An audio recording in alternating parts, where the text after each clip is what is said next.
So I was just introducing the different members of the jury: Eric Rottinger, Aziz Mulay, and Al Damiel from Université Côte d'Azur, researcher, postdoc, and research engineer at IRCAN Ecosis, and François Seneca, so researcher at the Centre Scientifique de Monaco, the CSM. So this session, Coral Reef Monitoring and Restoration, will be with Cloé, Renard, Margot Webster, Lucia, Palacio, Gutierrez, Nikole, Gualdron, Chaparro. We're going to start with surprise with Cloé. Allez, come on, Cloé. So just for you to know that your slides are behind you, and you will also back here on the screen. If you can try, of course, to remain in the scope of the camera, François, and your friends online will be very happy. Okay. You will be able to change the slides as usual with the keyboards. All good for you? Just 4 minutes.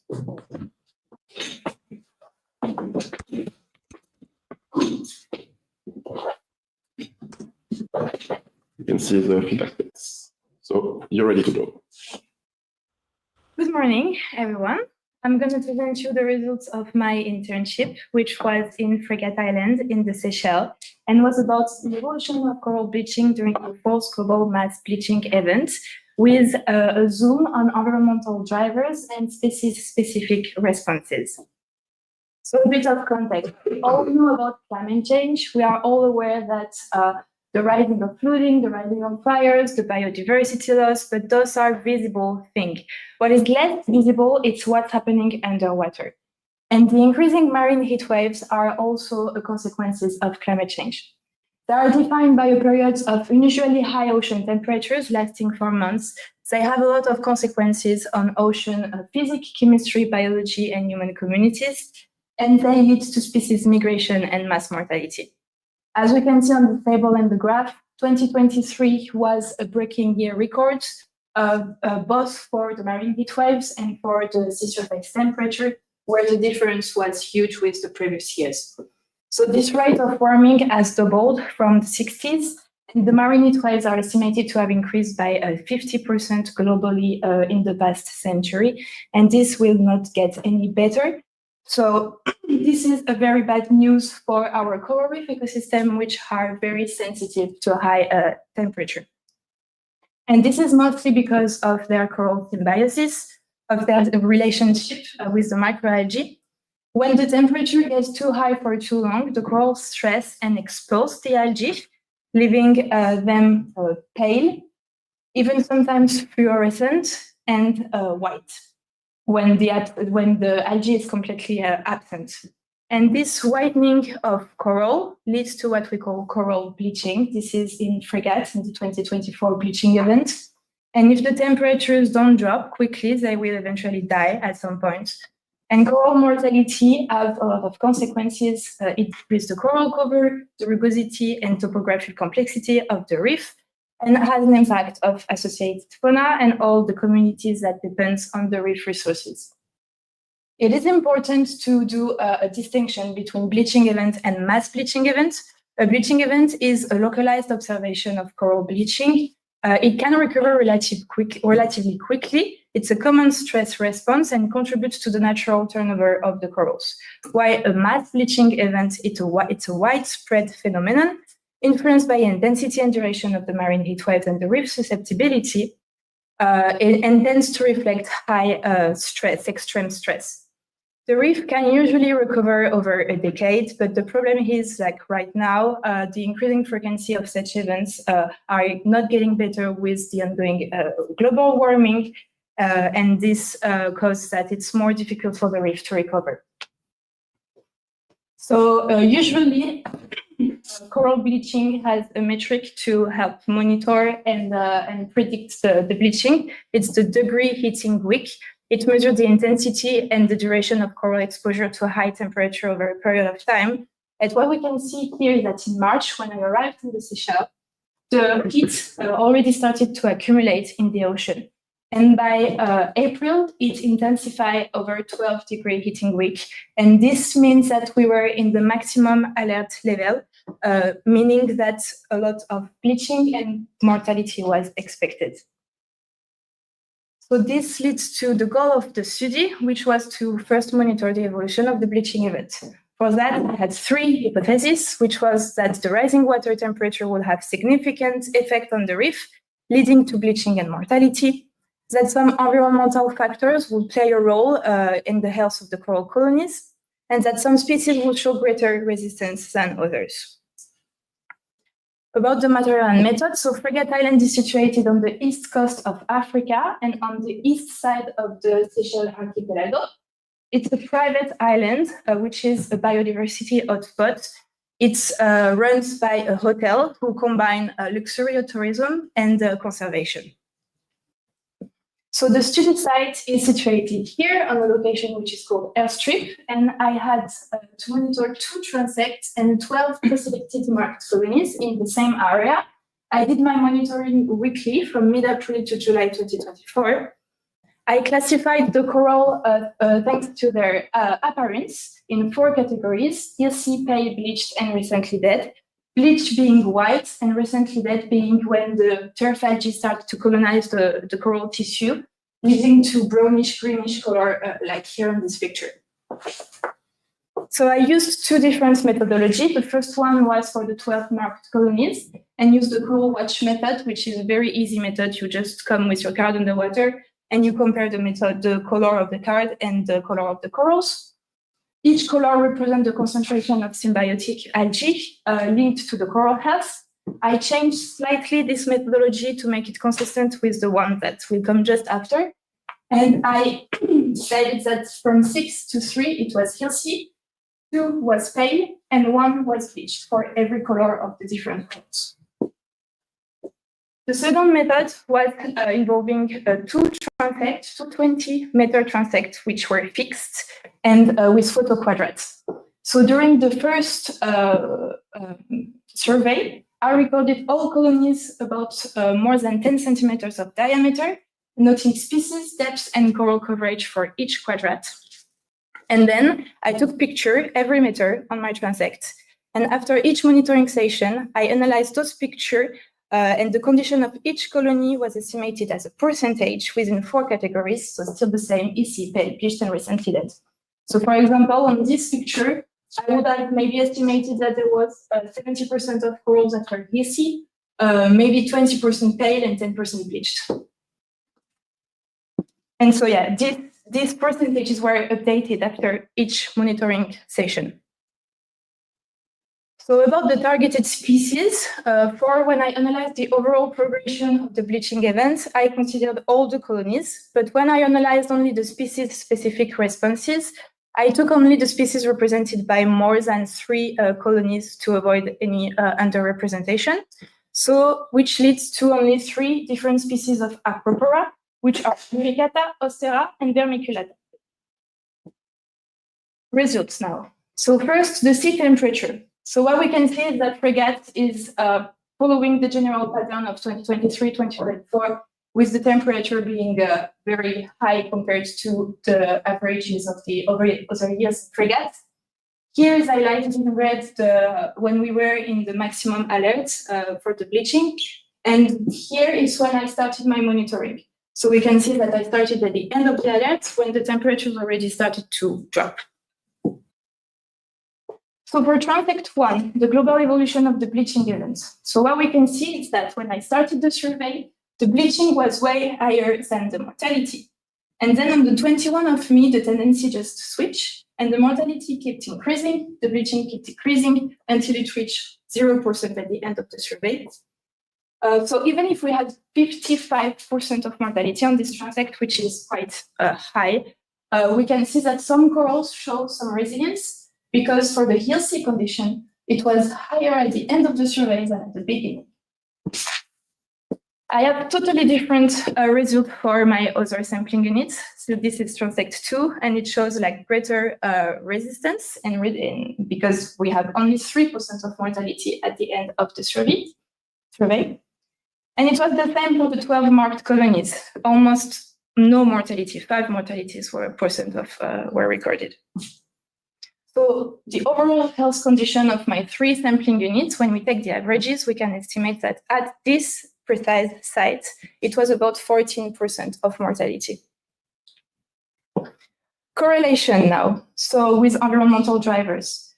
So I did a Spearman correlation test followed by a lowest regression, which is a non-parametric regression method using a smooth line here, which captured the nuanced variation in the relationship between the variables. So here what we can see is that either with bleach or mortality, they are both positively correlated with depth. So this is a bit counterintuitive, but also as depth increasing, mortality and bleaching increases as well. But the relationship is quite weak and moderate for mortality, but still significant. And there is obviously some limitations that I will explain later. Oh, sorry. For the water temperature now, so what the temperature is has a positive relationship with the bleaching. So as temperature increases, bleaching increases as well. Even if it's quite weak, it's still significant. For the mortality, the patterns is less intuitive because as temperature increase, mortality decrease. But this is because it captured a nuance in my data. I started the monitoring when the temperatures already dropped and the mortality came at this moment. So it captured this relationship, but if I had started before, maybe it would have not been the same. So for the species response variability, I did a Kruskal-Wallis test followed by a test for pairwise comparison. And what I found is that Acropora austera had the best health significantly, but Acropora muricata and vermiculata, there was no significant difference for the healthy condition. For the bleach condition, Acropora muricata bleached the most, but same for austera and vermiculata, no significant difference were observed. For the mortality, it was significant that austera had the less mortality, but muricata and vermiculata were no significant. So discussion and limitation. So for the overall evolution of the event, the mortality in Frigate aligns with the general pattern observed in the Western Indian Ocean in 2024, falling in the medium category, which is between 10 and 50% of mortality, which is very broad. So the limitation is that the results only reflect three sampling units, from a single site around Frigate Island. So it's very hard to generalize the results for the whole island. And also starting the bleaching, as I mentioned, when starting the bleaching monitoring before the event begins will have provided a more comprehensive overview of the full process. So why Transect 2 and the marked colonies has such a difference in stability? So I found in the literature that bleaching has high variability even at small spatial scale, and that the intensity can vary because of differences in microhabitats. For example, the structural complexity of the reef can play a role, as well as some other environmental drivers that I didn't monitor, like the light exposure, water flow, or turbidity. So I have two other hypotheses. The first one is like more diverse communities are more resistant and recover faster from disturbance. And the other one is that rate and degree of Acropora recovery depends on the density of nearby adult colonies. And what's interesting here is that Transect 2 has both higher species diversity a little bit and denser coral coverage. So that might explain why it has a better health. So for the correlation with temperature and depth, so the results support the hypothesis that warmer temperature induce bleaching. But however, the bleaching and mortality were higher at greater depths. And this goes in opposition with what is in the literature for Acropora, which are supposed to bleach less with greater depths. So how can we explain that? So sometimes we know that coral in shallow environment promotes a greater thermal stress because they are acclimated to higher temperature all year round. And also when it's shallow, sometimes there is more water flow, so it can reduce the bleaching. But there is big limitation here to consider, is that the strength of the relationship is limited by the small depth differences between each site. And so there is also similar water temperature. And also I had a lot of observations that were actually around 9 and 10 meters. So this could be the relationship too. So about the species-specific variability, so we saw that Acropora austera showed the highest resistance, Muricata showed the highest bleaching rate. So, and effectively, some species are more susceptible to bleaching than others. And one explanation would be the difference in morphology. So corals with thin branched are generally more susceptible than big encrusting coral. And Acropora muricata has the thinnest branches across the three species. And there is limitation, obviously. Acropora vermiculata was underrepresented compared to the other one. Maybe that's why I didn't have significant result for most of the correlation between species.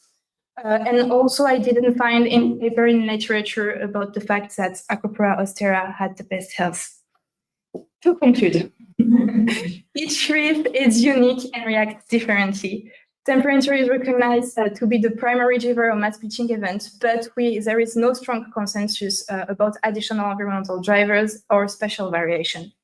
So to conclude again, we need to keep increasing our understanding about coral ecology, diversity, and resilience in order to guide effective conservation efforts. Those are my references. Thank you very much.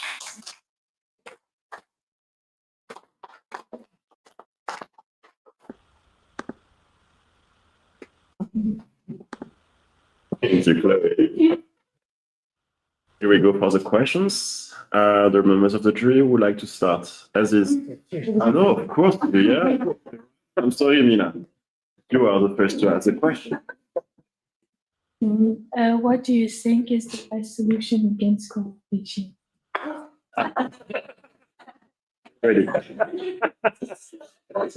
I didn't have a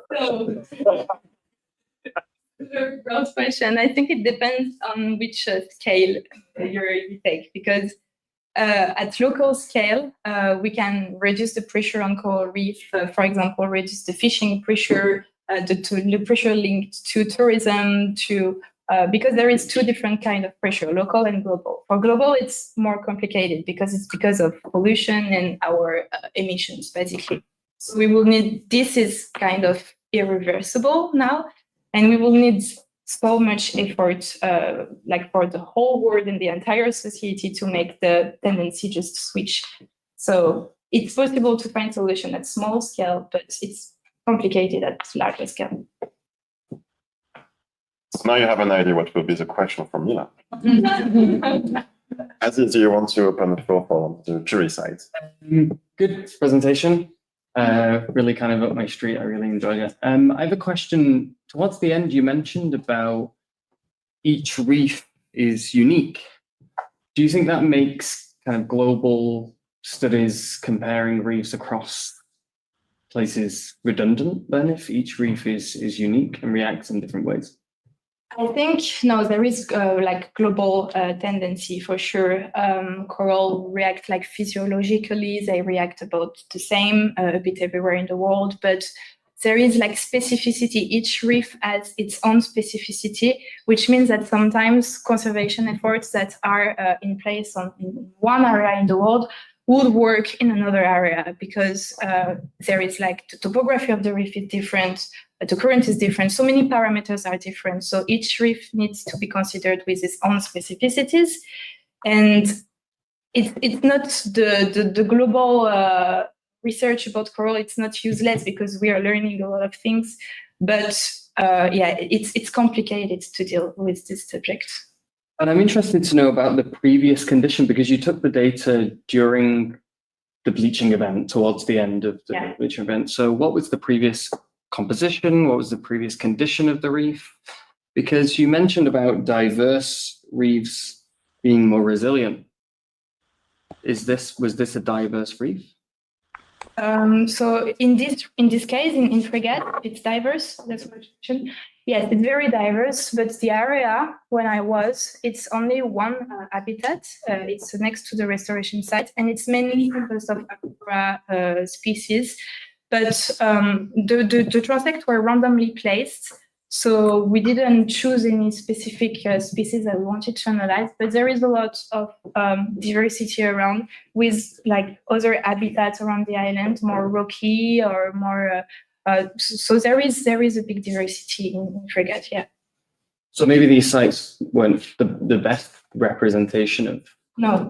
No, it was not, but it was easier to access, and it was also the site where there is the restoration project, and so it's just here, and also the 12 marked colonies that I talk about have been monitored for years for bleaching, and they are very close from this site, so we just wanted to keep monitoring this particular site. Okay. Last question. Yeah, last question. I have a question on the introduction. You mentioned the 1998 mass bleaching, and then there was another one in 2010. Do you have any data on the recovery? Because there was 16% reduction coral cover then what, and you mentioned it will take a decade to From my head, I don't have the numbers of the recovery. No problem. Thank you.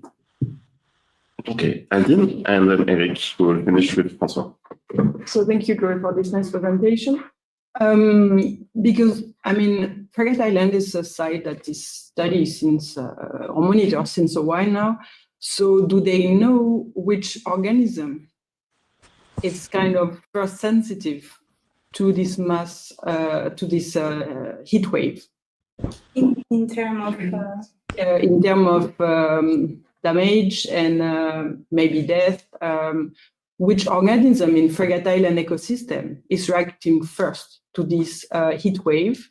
And if it's known, is there any correlation that can be done now with your study or the coral study that have been done on site to try to find a way to detect as early as they can the response of the coral reef regarding this heat wave? So they start monitoring bleaching when temperature gets high every year. Even if it's not bleached yet, they start with the coral watch method to monitor. But usually, from what I know, it's that fregates don't have a lot of bleaching compared to some other places. So why exactly we didn't really study this? But the organisms are for now, and hopefully it's going to stay like that, not very impacted. The richness is like after each bleaching event, it stay quite stable and the same. Even for the coral, here I had like 14% bleaching mortality of my site, but I saw it with my eyes, and the recovery was impressive. Like it was white very fast. In like 1 week, everything turned white. But it was also the same on the opposite. Like after the bleaching event, everything recovered very quickly. So and I had two sampling units, the second transect and the marked colonies, which were almost no affected by bleaching. So it's bleaching is usually a bit less impactful in Fregate. And then compare to okay, you focus your study on three main species. So when you compare to the data from the literature, so maybe I missed the information, but did you find any study that are going into the same direction as your data, or? So no, for Acropora austera particularly, I didn't find anything in the literature showing that it was more resistant than the other. I found that it was an uncommon species, so maybe that's why there is not too much information about it. I found information of Acropora, like a lot, but to differentiate the three species of Acropora that I had, it was more complicated in the literature. Okay. Eric and François, get ready. Yeah, thank you, Chloé. Very interesting presentation. I had a quick question about those 12 marked colonies. Are those colonies that were within a restoration site, and did those survive a previous bleaching event already? Yeah. Okay, so they were sort of pre-selected for the resistance. I'm not sure it was for the resistance. It was because it was the most common species around the site. The four Acropora species that I have a picture of the marked colony. Actually, I can. Yeah. So those are basically the four most common species that we have around this site. And as it's like easy to access and everything, they decided to like take a sample, not randomly, of the three different colonies for each specific species. But yeah. Okay, then I misunderstood because I thought it's in the restoration site. It's very close. Okay, that's why I said that they were pre-selected, but they survived the previous one. So Yeah. there's something intrinsically they're more resistant than their colleagues that died in the previous bleaching They're event. also more shallow than my transect. The depths of the marked colonies range from like 4 meters to 7 meters, and my transects are 8 to 9 meters, between 9 and 10 meters, sorry. So they are a bit shallower. So maybe they developed a sort of resistance because of that. So it's okay. Then I have another question about your first result slide. I'm not sure if I got everything because you showed that bleaching is going down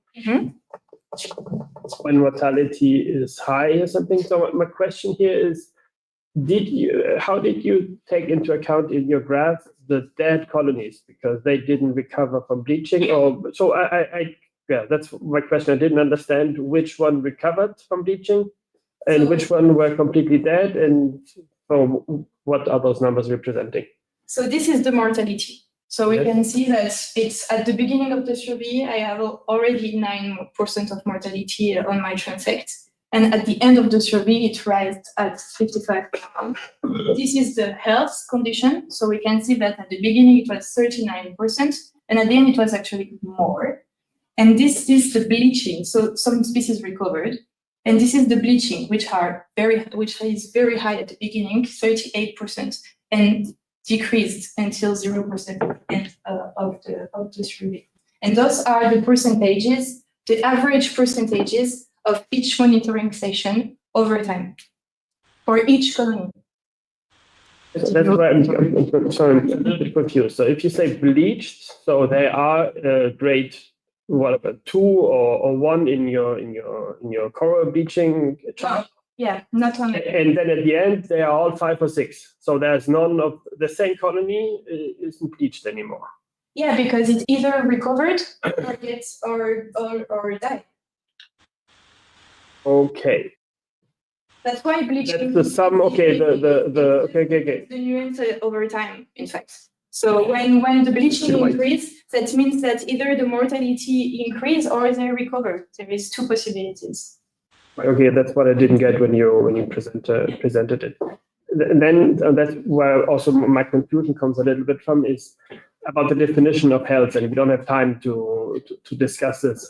But you're looking at a bleaching status in the chart, and not at health or not health. Okay, because health is more than only bleaching. It can be disease, it can be overpredation, it can be a lot of aspects. And that's here you're switching from bleach to mortality to health, which makes it a little bit confusing to at least for me to follow. That's a comment, and I know we don't have much time to discuss it further. But Thank you to know that, Eric. exactly. Let's go to François. Hi, Chloe. Very nice presentation. Well done. I have a question about your. Can you hear me first? Mm-hmm. Yeah. Okay. You know, when you found out in your results that you had very striking differences between units, between your unit. I would like to know what you do differently to have a better understanding of what made those different units so different. So you have different units, and each unit, they show different differences in their response. Okay. Now you see, you observe that. I would like to know what would you do differently to have a better understanding of that, what could be the parameters that would make those units different. Okay, so I think if I had to do as I want the methodology again, I would have chosen different depth range, way more big, for example, 5 meters, 10 meters, 20 meters, to see like the real effect of the depths on the corals. And also I would have maybe chosen sites still randomly, but still while looking at the diversity of the corals to have more diversity, because here I only had Acropora species. So I think I would have done that differently too, and on different sites and different habitats as well, because now I have only one site, only one habitat. So it would have been cool to observe other habitats around the island to have more data. Okay. I don't know if I answered to your question. Yep. Okay. Thank you. All good for you, François? Yeah, that's all. Thank you. Okay. Guys, you want to ask a question to Chloe? We have room for one. Feel free, I'm prepared now. Another one from Milan. It's dangerous. Oh, allez, the forward. What studies would you recommend to decision makers in your site to pursue after your results? Like, what are the next steps? Okay. So, as I mentioned, in Frégate, there is a lot of restoration going on, coral restorations. They tried to innovate a little bit to find solution. They have a restoration site. And from the result of my study, which shows that Acropora austera had the best health, I would recommend to maybe keep studying a little bit the species that can be heat resistant to better guide conservation efforts, and to find some other species like austera which are like more resistant than others. So this will be the first thing, I guess. Looking at the reaction of Aziz, I'm sure you will enjoy having a discussion with Aziz at the break. Okay, thank you, Chloe. No more questions. I think we're good. No more questions.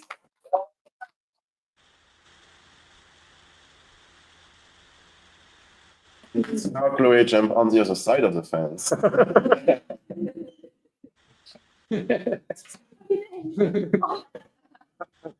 you have to find a question for the next presenter. Who is not Nikole, who is not Lucia, who is Margot.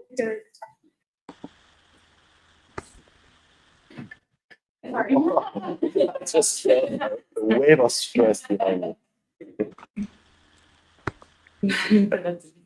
And Ethan is saying, great job, great. My face. So,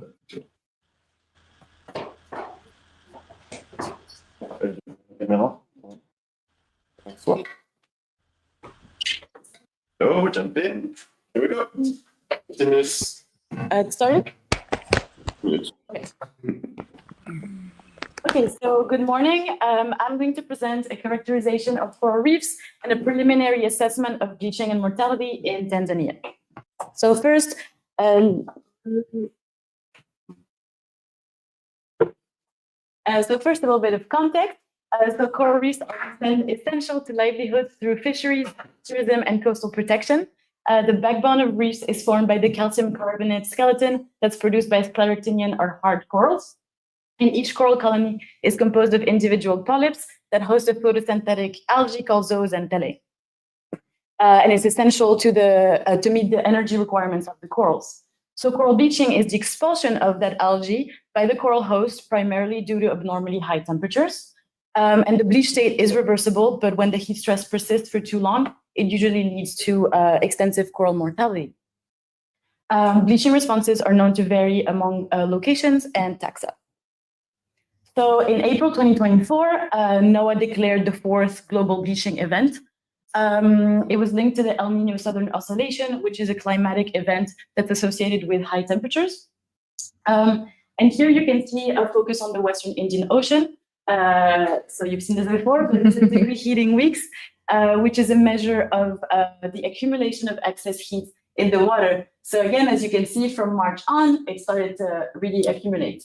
And in the Western Indian Ocean, this led to about 96% of reefs experiencing some level of bleaching and 80% facing some mortality.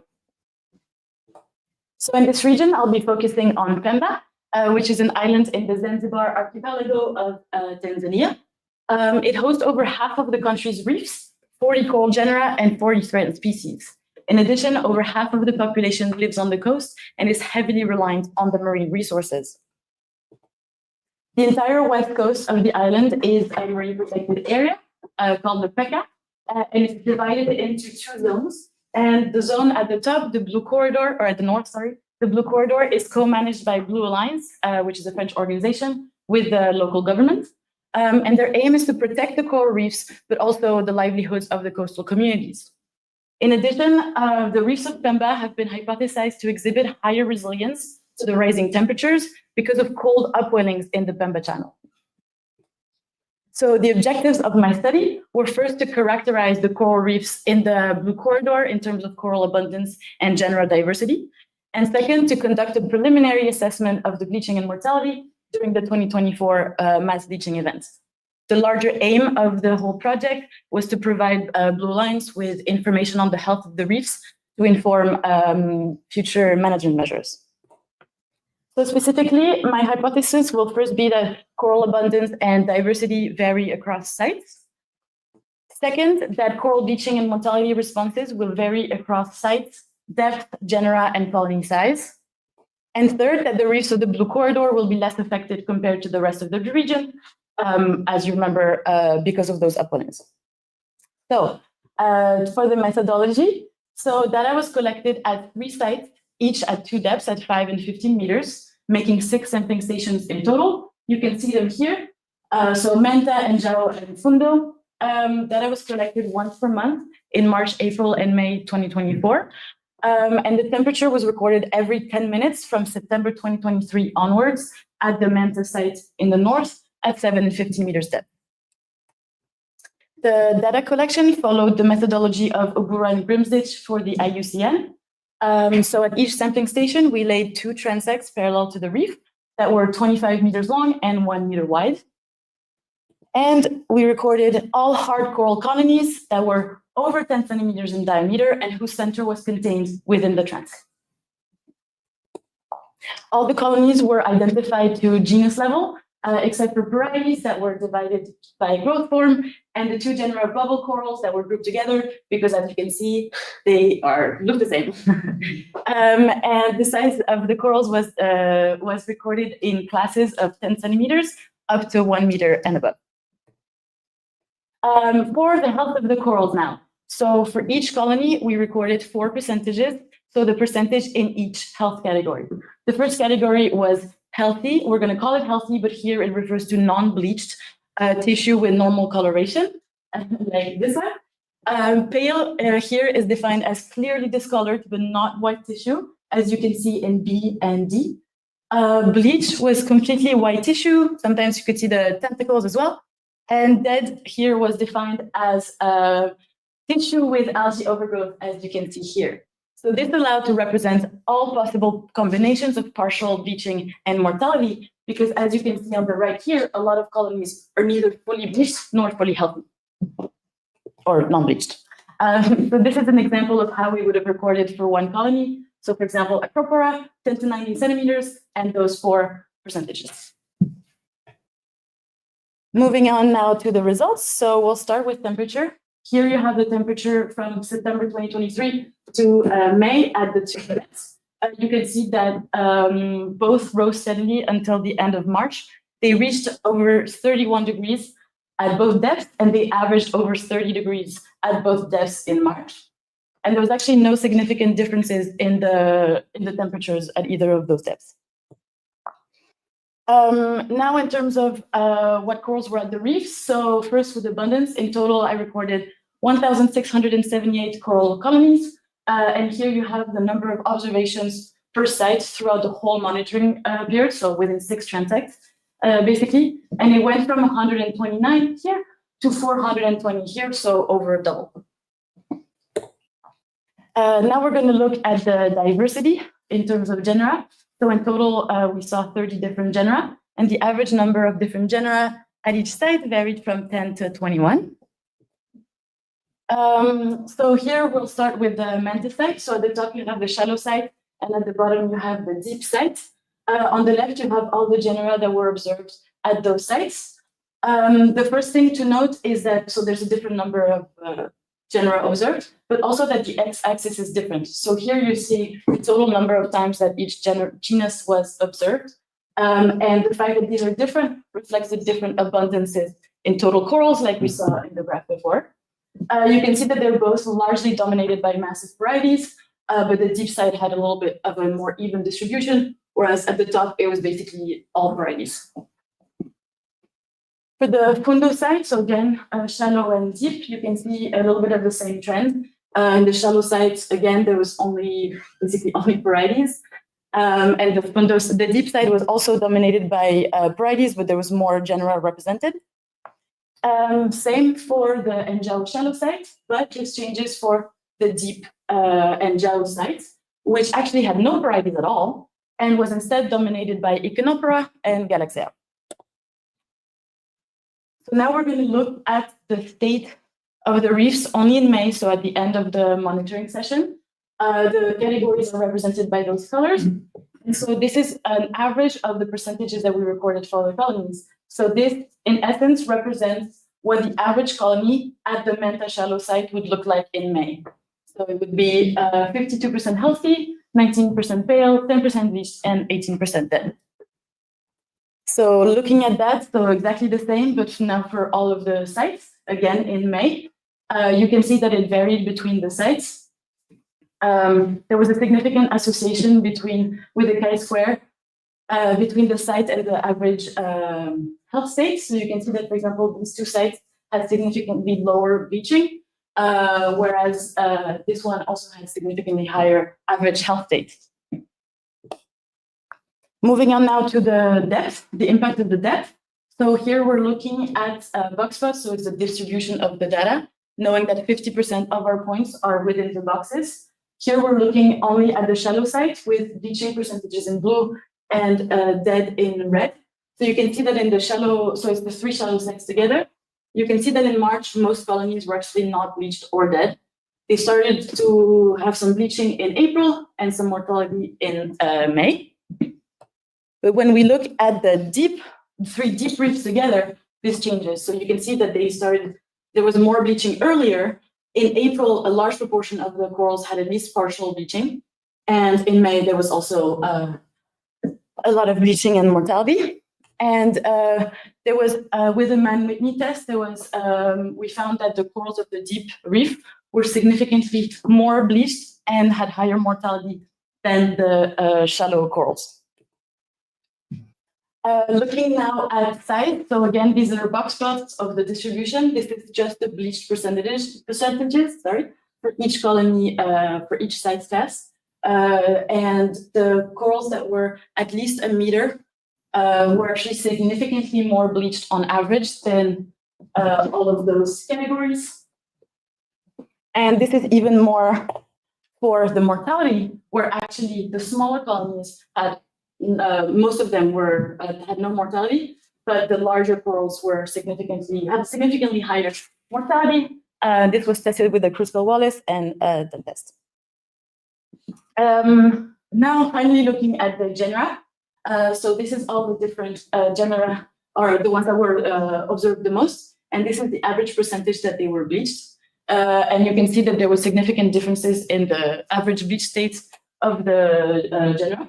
So, for example, Fungia and PECCA had a significantly higher average bleach percentage, while, for example, Photo-Quadrats and massive varieties were less bleached.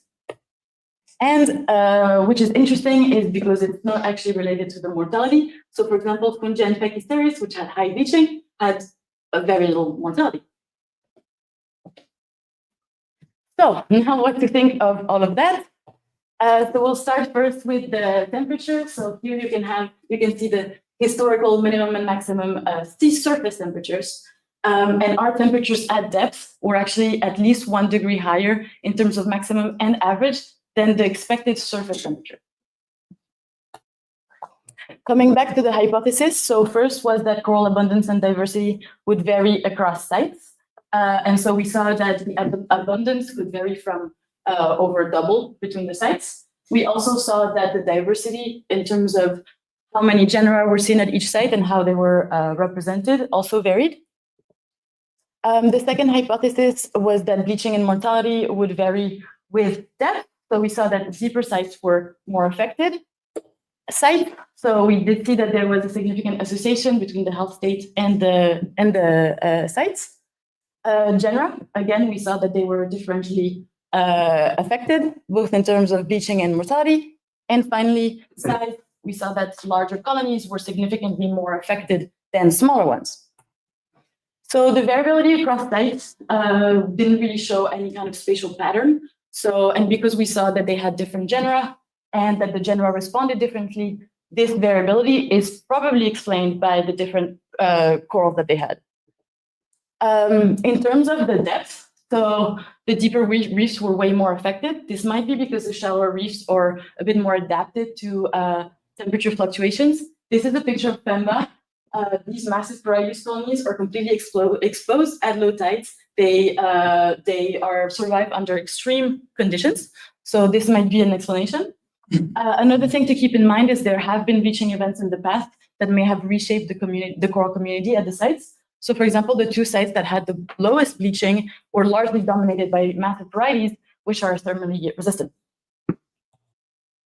For the genera, I would just like to point out that, for example, here, Porcilopora, we found that it was less bleached, which is the opposite of what we see in the literature.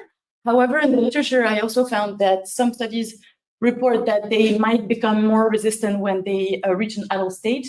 And in this study, we ignored the smaller colonies, so that might explain some of those results. And finally, the last hypothesis was that the reefs of the blue corridor would be less affected than the wider region. And so here from Borneo again, we have all of the observations that they collected from the Western Indian Ocean, their distribution in terms of the severity of bleaching and mortality that they reported. And based on the average bleaching state that we found in April at the peak of bleaching, which was 37% in the medium category, and the average mortality at the end of the bleaching in May, which is also in the medium category, we saw that the reefs of the blue corridor were bleached and had bleaching and mortality to the same kind of extent as a lot of those observations in the Western Indian Ocean. Why? This could be because perhaps the upwellings are further south in the Pemba Channel and not in the north where our sites were. But also El Nino has been associated with a slowing down of some upwellings, which could explain that. So this hypothesis at this time cannot be supported by my data. Some limitations to keep in mind. We were supposed to do fixed transects, but due to unforeseen circumstances, a lot of them end up being random. So in the future, it would be better to just do random all the time, or mark colonies. Excluding small colonies could have affected the genera sensitivity. We didn't cover the whole extent of the bleaching, so there needs to be more monitoring to see the actual impact and potential recovery. And to test the upwelling hypothesis, we would need to do monitoring at the same time inside and outside of the upwelling zone. And to conclude, there was significant bleaching and mortality in the blue corridor, and the responses varied, and we need continued monitoring to assess the impact and for sustainable management measures to restore the reefs, especially because they're important ecologically, but also for populations. And thank you to all these people, and thank you for listening.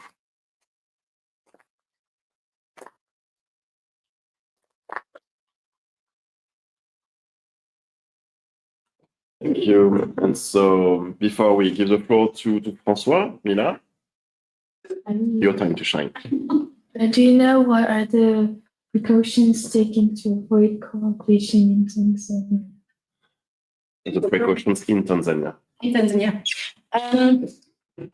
So essentially all of the coral reefs of Tanzania are pretty much in Zanzibar, in Pemba and in the other islands. So there are organizations and the local government is involved. They are aware that the coral reefs are essential to their populations. However, as Cloé was explaining, coral bleaching is mostly due to global rising temperatures, so it's a little bit difficult. However, we can try to reduce the pressures to kind of give them the best chance to recover. So one of those things would, for example, be like making sure that there's enough herbivorous fish that will eat the algae that competes with the corals. So that means reducing the fishing It could also be, there's also a crown of thorns issue, which is a starfish that eats the coral. So removing those is also in place. Same with like, I know that in some of those sites, there was a lot of algae called Halimeda that also competes with the coral. So there's efforts to remove those. So it's more not about avoiding the bleaching, but more about giving them the best chance to. Thank you. Francois, you have the floor. Questions? Your microphone is muted, Francois, sorry. Can you hear me? Yes. Yeah, very nice talk.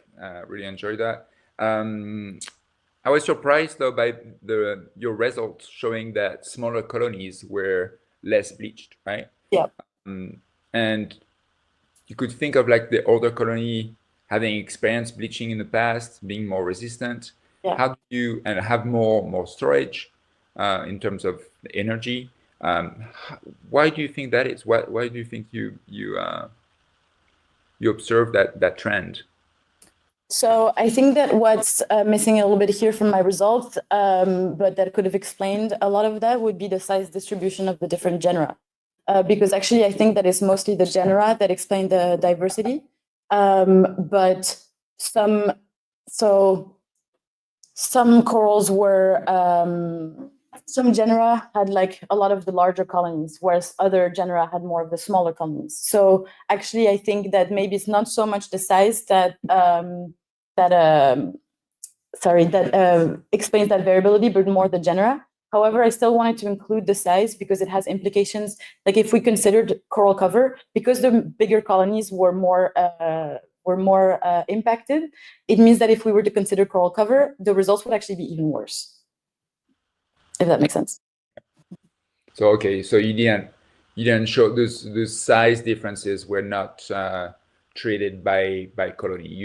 You took all colonies together and. I didn't divide them by genera. Yes, I did overall size. Okay. Thank you. Okay, François. So we're going the way around. Eric? I had sort of a very related question because I think it was surprising, but you also mentioned it a little bit in your discussion. So Porites is known to be quite resistant, and those are the bigger colonies. So my question here was, even if you didn't do the individual analysis by genus, do you know if those that were more than 1 meter are mostly not Porites species that died off? So it might be perhaps related to the aging of the colony, because Porites is long living and most of the others have a limited time span. So there was actually not a lot of very large Porites. Okay. They were mostly quite small. I would say between 10 to 30 centimeters. So actually a lot of those, especially in the for the mortality, when you can see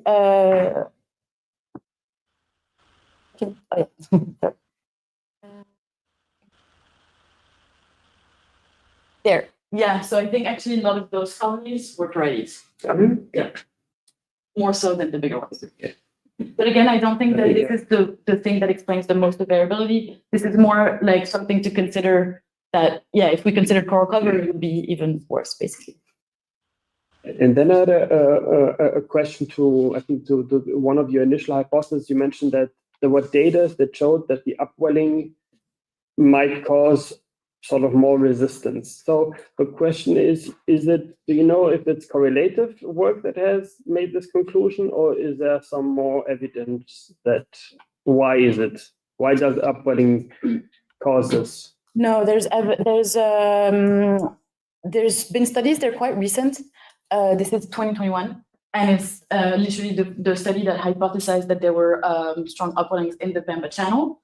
And so it hasn't yet been correlated to coral bleaching, but it has been hypothesized that if the temperatures are a bit lower in the channel, then when everything else gets really hot in the Western Indian Ocean, perhaps these reefs would be a little bit protected. But again, that's not what I observed. But also during El Nino, the upwellings are slowed down, so that might be why. Okay. I don't know how much time we have, but come back. I was also surprised, but I also discussed it about the Pocillopora results that are, compared to Porides, known to be much less resistant. And, what you mentioned, you gave me the answer already, but I think what would be interesting, and I don't know if there's some work, do you know if there's some sampling done on those colonies to look at the genotypes? To see if it's any correlated, or also the symbionts that are associated to it. I don't think there has been at all. There's actually really not a lot of data on Pemba. There's been a little bit of assessments from Oberon Grinsmith Ditch and the Cordio team, but it's mostly broad. They looked at fish and coral cover, and it was like mostly broad assessments, but specifically on the corals, I don't think there's any published data at the moment. Very interesting, thanks. Thanks, Margot, for this nice presentation. So, can you estimate the age of this small colony? What you call small colony? So, can you estimate the age approximately? Because you have small colony in all the different genera of. So I have here somewhere. There. I have the growth rates of a lot of the colonies in the Indo-Pacific. So Acropora, Pocillopora. So it varies between about 10 and 100 millimeters per year. Okay. Let's say. So all of these colonies were so like the ones that were 10 centimeters were the smallest. So they would be, I have to do math, but definitely they have already lived through, like it's not just a seasonal bleaching. They were at least a year old. So it's not just seasonal bleaching. Yeah, but then do you think that the small colony, okay, do you think that because this temperature increase and it's global event since years and years in this site, so do you think that these small colony are just the descendant that it's really adapted now to this heat wave? Meaning that the big colony, okay, they were resilient because they are here since years and years, but the small one, now, in fact, there is a natural selection. Yeah. And then the small colony, in fact, now all the sites is adapted, and then the small colony keep this symbiont and are not bleached because they are simply adapted. They were selected already. So because they're super young, so and then means that the new descendants are just really adapted. So do you think it's possibility? I think it's a possibility, but I think in the wider picture, I think that what maybe explains it most is the basically the shift in general. Like if you see the shallow sites in terms of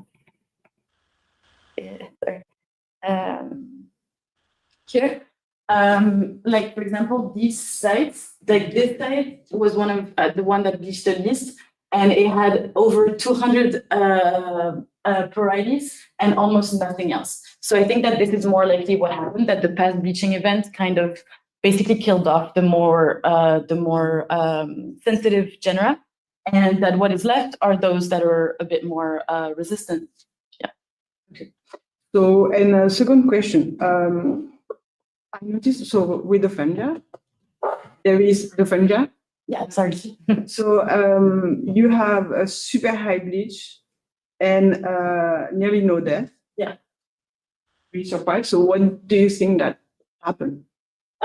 So I was also very surprised. They were almost all completely bleached, but not that at all. So there's two things. First of all, I tried to look in the literature specifically for the sensitivity of fungi. I couldn't really find anything specific. The only thing that I saw is that Fungidae, the bleaching and mortality varied within the species, but that's not really what I looked at. I also saw papers that said that actually bleaching susceptibility and mortality aren't necessarily correlated in some within genera. So this might explain that. And I also think a big thing to remember is that I didn't go until the end of the bleaching event. So I can't talk about recovery at all. They were still bleached. So maybe they just stay bleached longer. Did they recover at the end or did they die? It's can't say. One point I want to ask you, it's that this is a solitary coral. Yeah. Versus all the other ones, they are colonial. Yeah. So do you think that nature, okay, I don't know if there is any evidence for that. Do you think that in nature, so because is solitary coral. It cannot count on the other friend around.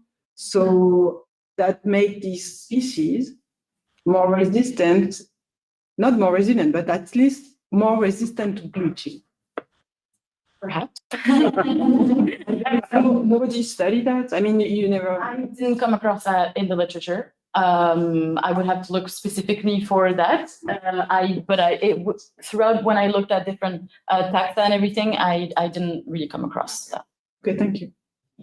Investigate. But another thing that might be, this is just my observations, it's not recorded anywhere, but fungia were mostly in the sites, they were mostly kind of in the shade. So this might also be For the Yeah. resistance. Okay. Yeah. And I think they were also mostly deeper, but the deeper reef did one. They can move, right? Sorry? They can move. Probably not fast enough, but. I think in Japan, in Okinawa, there's a lot of research on fungia. Okay. Yeah. Can you go to slide 17?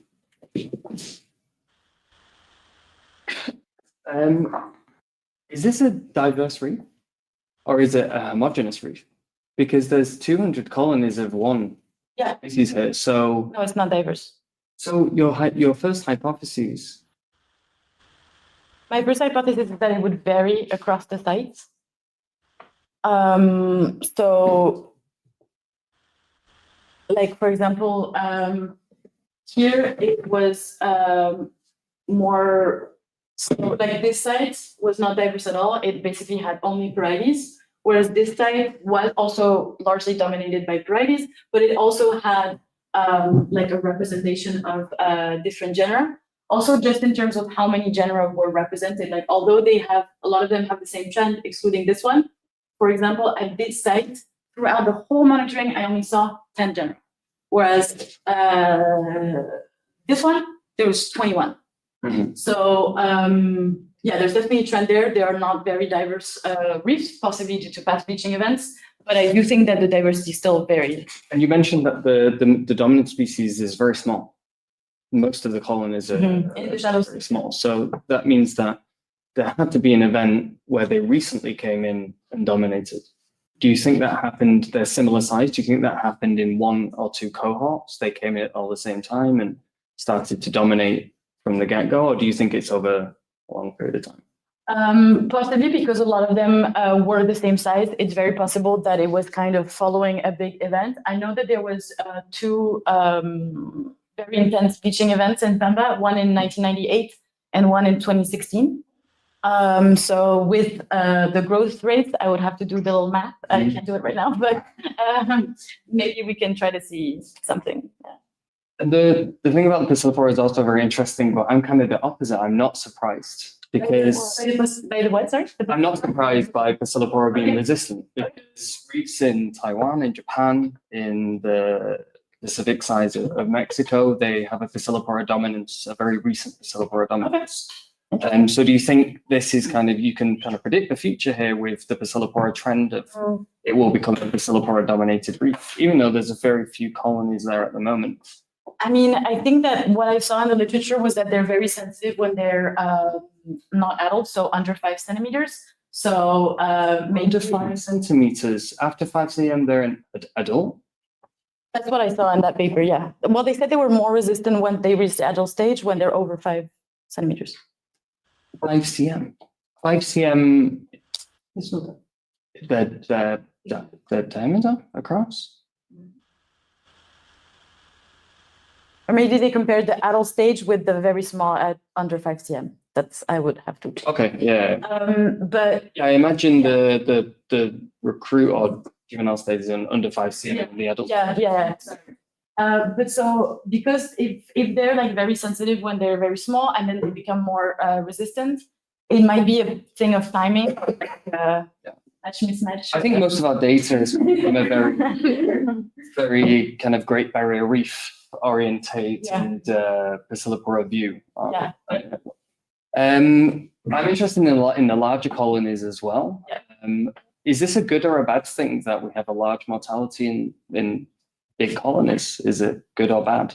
Well, I think it is a bit worrying because if they've survived this far and they're dying now, it's a bit worrying, but it's especially worrying from what I saw. Again, I didn't include that in my analysis, but from what I saw, like the Echinoptera and Galaxia at Njao Deep that like dominated Njao Deep, they suffered a lot.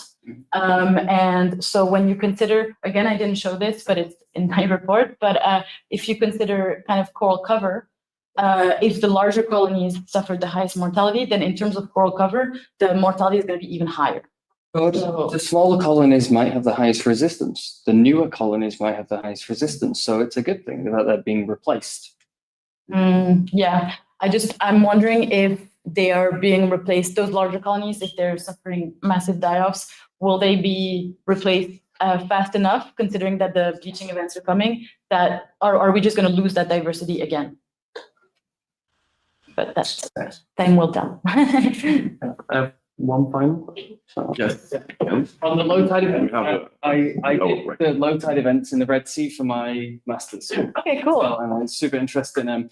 How can you tell the difference between the effect of a bleaching event and this, constant low tide event? How do you distinguish between what has been bleached by one event and the other?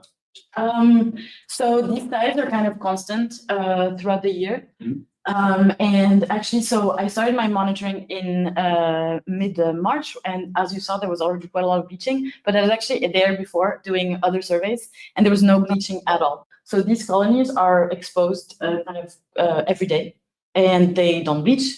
But then as soon as the temperatures kind of peaked, in 1 week, like Cloé said, we observed kind of the same thing. In 1 week, it was all at once. And again, like there was significant mortality as well, which you wouldn't expect all the time for the low tide. Yeah.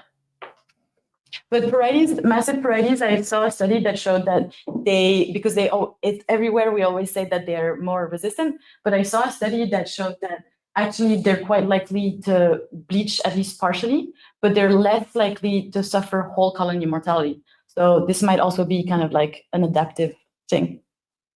Thank you. Thank you. Yeah, it reminds me, so back in March, I'm looking at Crystal was here because Crystal is so following you every 2 weeks, and you were starting your immersion project there, all of you presenting today. And I remember seeing Crystal at the end of the day for the debriefing, because when Crystal sees you, there is a lot of emotion sometimes in things. And oh my God, we're all going to die. Like our students, we can see that with your eyes, our students are on site, and everywhere in the world where there are corals, they are bleaching just right now in the same week. And it was very powerful to see that with your eyes. One question from the public.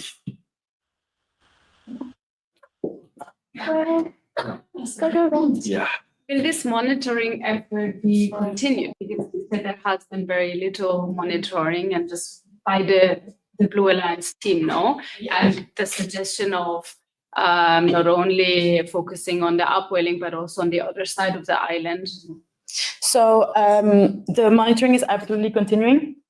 They're doing it, they've been doing it since the summer and they're doing it now. The data hasn't been analyzed yet.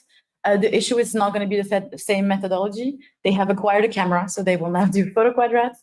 But yeah, of course, we need to, again, I didn't go through the end of the bleaching event, so it's essential that they keep analyzing it. And I think maybe you'll hear about it next year.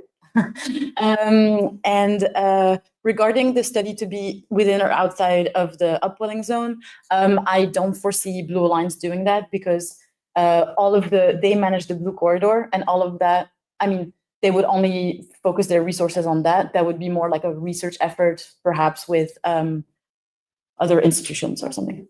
But it would be interesting for sure. Is there a question from Marie-Cruz? No? We have time for a last question. It can come from you or it can come from Aziz.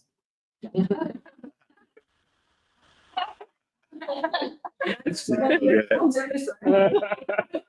amazing, and I am impressed by your work, and I also want to go for Cloé. I do want to ask, because I think it's a common thing for all of the people that are here. How would you improve finding a transect underwater? Like from your experience, Going back.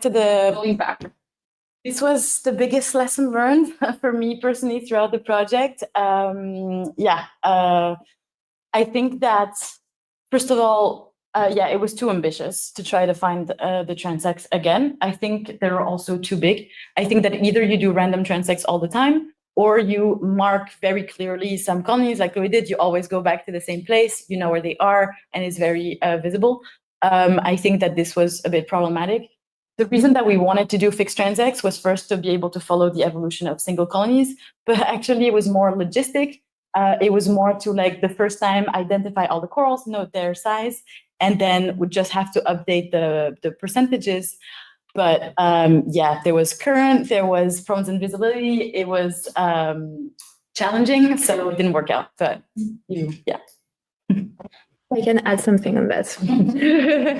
No, because I went a bit fast on my presentation about how we did the transect, but how we did it was that we placed every meter some metal poles in the ground. So it's a bit invasive, but we don't destroy the corals because the metal just go through the ground. So we were able to find, and we also put some color tape very well attached at the beginning and the end of the transect, so we were able to find them back, and we also knew the site, so it was easier. And for the marine surveys, they have even more invasive methods, which has to have concrete block every 10 meters on a 50-meter transect, and at each concrete block they have buoys to It's very rich to see this exchange of expertise between each of you guys. Anyway, maybe time for a break, time for coffee, water, anything. We are coming back after, so in just right 15 minutes, so it's perfect to be on time with Lucia and Nikole. So Lucia will be here presenting in exactly 15 minutes, 10:15.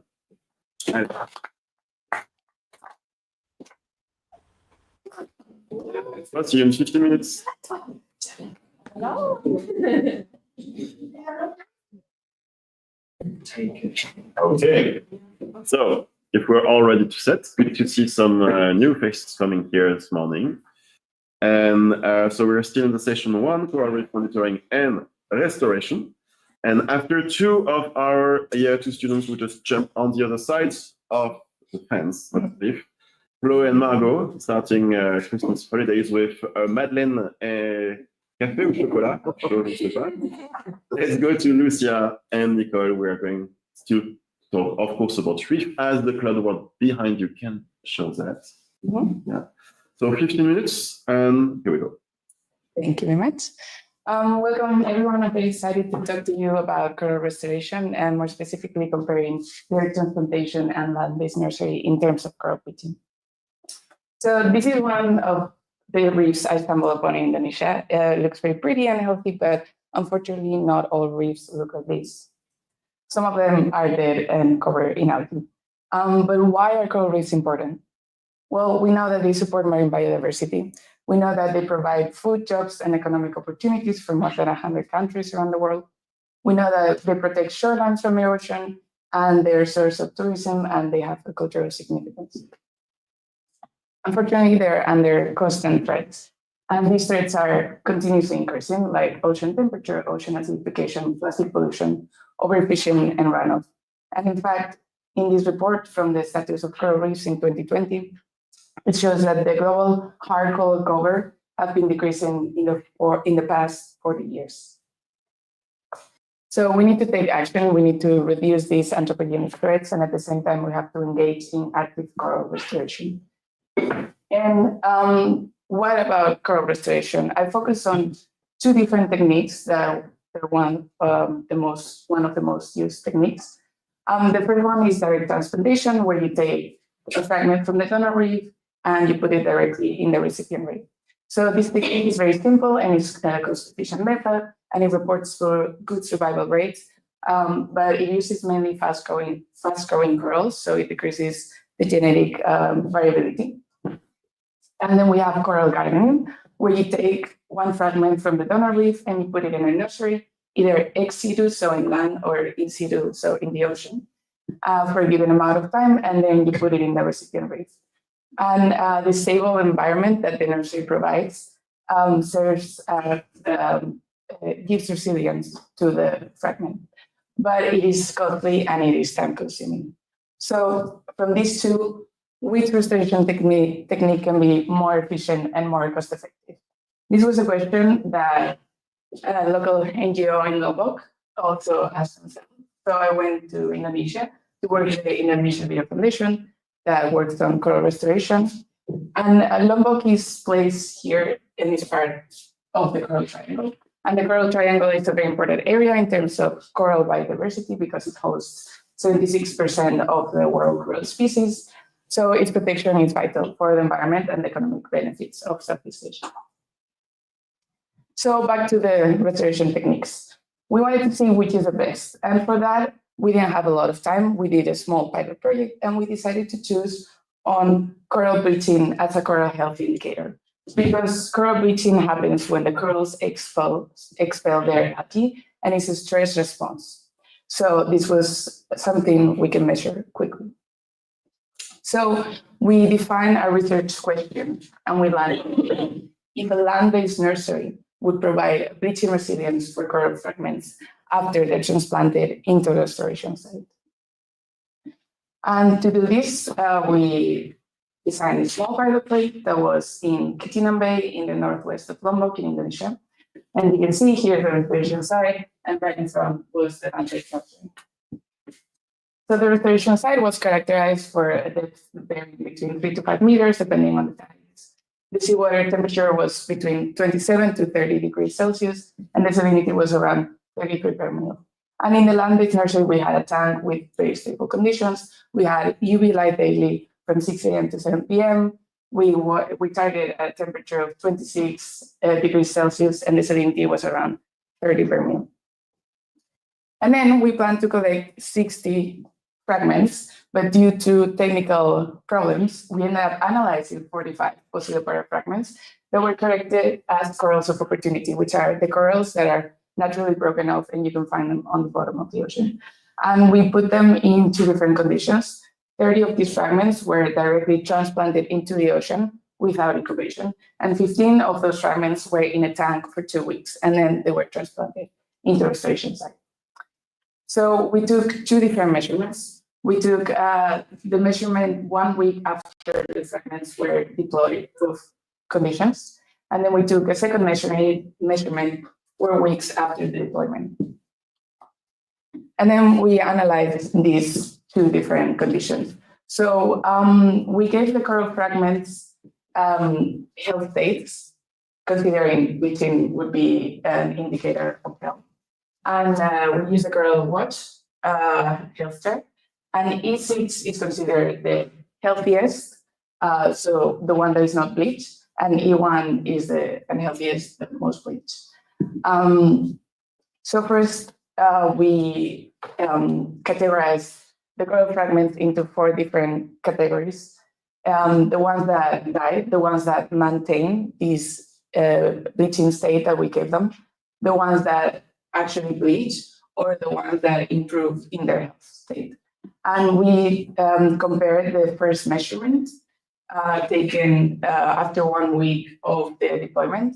And then we compared the 4th measurement, comparing it to the first measurement, if that makes sense. And then we look at the relation between the initial bleaching state and the final bleaching state for both conditions, final being after 4 weeks. So what we see here is the bleaching outcomes for the fragments that were directly transplanted in the ocean and the fragments that were in the tank previously to transplantation after 1 week of deployment of both into the ocean. And the first thing we can see is that the fragments that were directly transplanted into the ocean, they have a big proportion, more than 3/4, that bleach, so they worsen. While they have a very, very small proportion of the corals that maintain their health. And the ones that were in the tank previously to transplantation, only a bit over a half will worsen, while more than a quarter maintain their health. And this was not very small p-value, but still significant difference. And then we, after this initial measurement, we wanted to see what happened. Did they continue to bleach? Did they maintain their state? Or did they actually improve? And even though the p-value here is not significant, we see a small trend, which is the directly transplanted fragments, more than a quarter continue to bleach, while only half maintain their health. But the ones that had previously been in the tank, a very small proportion, only 10% bleach, while almost 70% maintain their health.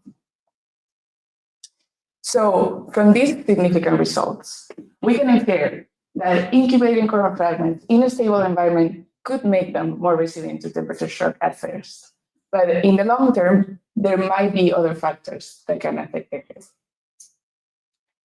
We then analyzed the initial bleaching state and the final bleaching state. I'm going to try to explain this as simple as possible.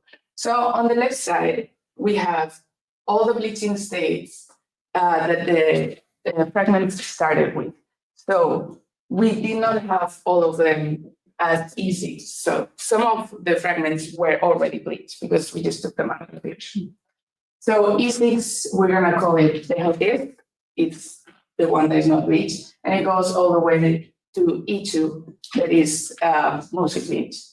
And then we have the final bleaching states that are also based on the groundwater health. But for the presentation purposes, I use an F instead of an E. But F1 means E1, so this is the most bleached. And then F3 means E3, medium bleached. And the size of the sector represents the amount of fragments that are in that state. So this is a very useful and visual clue to see the relations between how the corals transition from one state to the other. And we have the same for the tank fragments. So if we put them side by side, can we say that the tank was giving them some type of resilience? Well, what we can see, first of all, for both conditions, the biggest sector was E3. Most of the fragments started with a medium health state. But the fragments that were directly transplanted into the ocean, from this health state, most of those fragments completely bleached. They went to F1, so E1. While the fragments that were in the tank and they started with a medium health state, most of those remain in a medium health state. Some of them even improved and only a few bleached. We can also see that the fragments, all of the fragments that started completely healthy, that had previously been incubated in the tank, they all transitioned to F3. So it wasn't the worst bleaching condition. And we can see that as final bleaching states, the ones that were directly transplanted into the ocean, most of them ended with the lowest level of bleaching, while the fragments that had been previously in the tank, some of them had remained in the medium health level, and some of them even had a moderately healthy level. Nevertheless, these results didn't provide a significant difference, but there's definitely a trend. And this could be either a random variation or there could be different external factors that were not accounted for in this analysis. So back to our research question. Does a land-based nursery provide breaching resilience for coral fragments after transplantation? Our results can confirm this, but not fully. If we look at the literature, there are studies that show that land-based nurseries provide resilience to coral fragments. There are some other results talking about ocean-based nurseries yielding high growth and survivorship rates. And hard corals have a quick acclimation phase that increases their heat resilience, and this could be related to the fact that we see that after 1 week, the tank fragments maintain their health, but then they still bleach. Further experiments are necessary because we did have limitations. So it would be necessary to count to have a larger and a uniform sample size for both conditions, for the fragments that were directly transplanted and the ones in the tanks, because our pilot project might not have enough samples in each category to detect the saddle patterns. Then we also need to have fragments under the same transplantation condition, because the ones that were incubated in the land-based nursery were transplanted 2 weeks after the ones that were directly transplanted into the ocean, and this could have led to different environmental conditions on the site. And then we should definitely account for more variables, like environmental variables, water temperature, light intensity, the nutrient activity. But we can also, instead of consider bleaching as a health indicator, we can, if we have a longer study, we can then account for growth rates as a health indicator, and select for fragment size and for species difference. So, as conclusions, the nursery period could provide a stress resilience for coral fragments prior to transplantation. This is what we saw with some of our results. But we know there can be other variables, so there could be influence in the period of bleaching, and this should be taken into consideration for further research. Nevertheless, this project lays the foundation for doing more research and optimizing restoration techniques that would enhance coral resilience under the increasingly extreme environmental conditions, so that more of us can enjoy the healthy corals like this one. Thank you.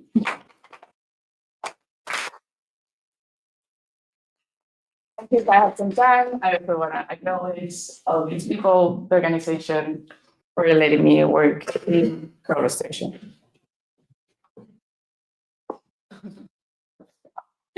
Are we good? Eric, do you want to start the questions? We can jump to Aziz, but you're right, just before, yeah, ask her question. Just for you to get ready. Exactly. Do you think we should continue using the land-based nurseries or stop them because the nurseries may not be efficient? That's a really good question. I've seen that from all the literature, there's potential benefits for land-based nurseries, but it would depend on the type of project and the type of restoration, because if it's big scale, it can cost a lot of money to have a land-based nursery. So maybe it would only be useful for certain species that could be more susceptible to changes in the environment. Thank you for your question. Eric, let's start, then we go to Aziz. I had a question. It comes up in all the presentations that we had, but you use it quite often, the term health. So Yeah. how do you define coral health? I think the definition of coral health is very complex, and it's definitely not only bleaching. I'm very aware of that. Temperature, or if they're bleached or they're not bleached. There can be signs of health that are not shown and that we cannot see just with the naked eye. But of course, this was a very simplified study. And the thing is that we had 6 weeks, so we couldn't check for growth. Bleaching was the quickest and most notable response to stress. So that's why. Right. But it's a general comment, but you use the sort of most bleaching with unhealthy state. So you use as a synonym, and that I think is a danger. You can use it's less bleached, it's more bleached, no signs of bleaching, rather than health. Okay, that applies to, I think, all the, and it would be an interesting discussion to figure out what real coral health means. The second question I had was, there's a lot of literature that says that microfragmentation is very helpful to get quick growth of the colonies in land nurseries, often the case. I know you didn't do it, or how big were the fragments? Or perhaps it's sort of related, but more or less around between 3 to 5 centimeters. But yeah, we did not collect it because we just collected the fragments that were broken off.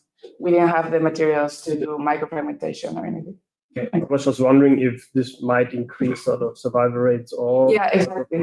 Yeah, that's what I meant in the limitations, that in a bigger study, of future studies, you can also do size classes to see how different sizes respond to heat stress. And then very honestly, I'm a little bit confused about the term that the paper mentioned, that the nurseries provide resilience. I can understand that the nursery provides a constant environment that helps the coral to survive or to whatever, but the connection between the nursery and the resilience of the fragment is not clear to me. How I understand that is that because the coral fragments are in a very, very stable environment, so they're healthy, they have everything they need. So they have an acclimation phase, and let's say that those conditions would make them stronger to later if they're exposed to heat stress or some other type of stress. And it seems to be working for some reason. I mean, definitely not based on my study, but like, the literature.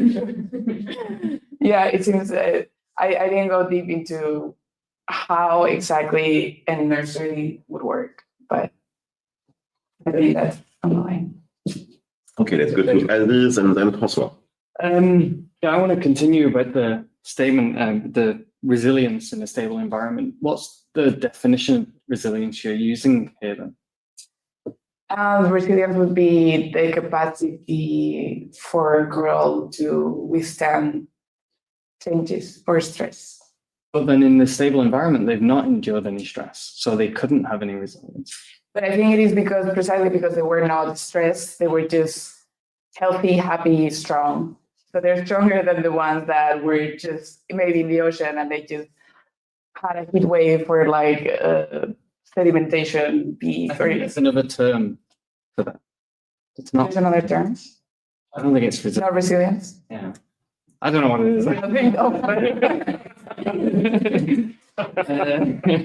is. Sorry. Can you go to the slide 21 and 22? You maybe mentioned it and I missed it. Sorry, the number of corals is half. Yes. Used. Yes. Very good question. So that I prepared for.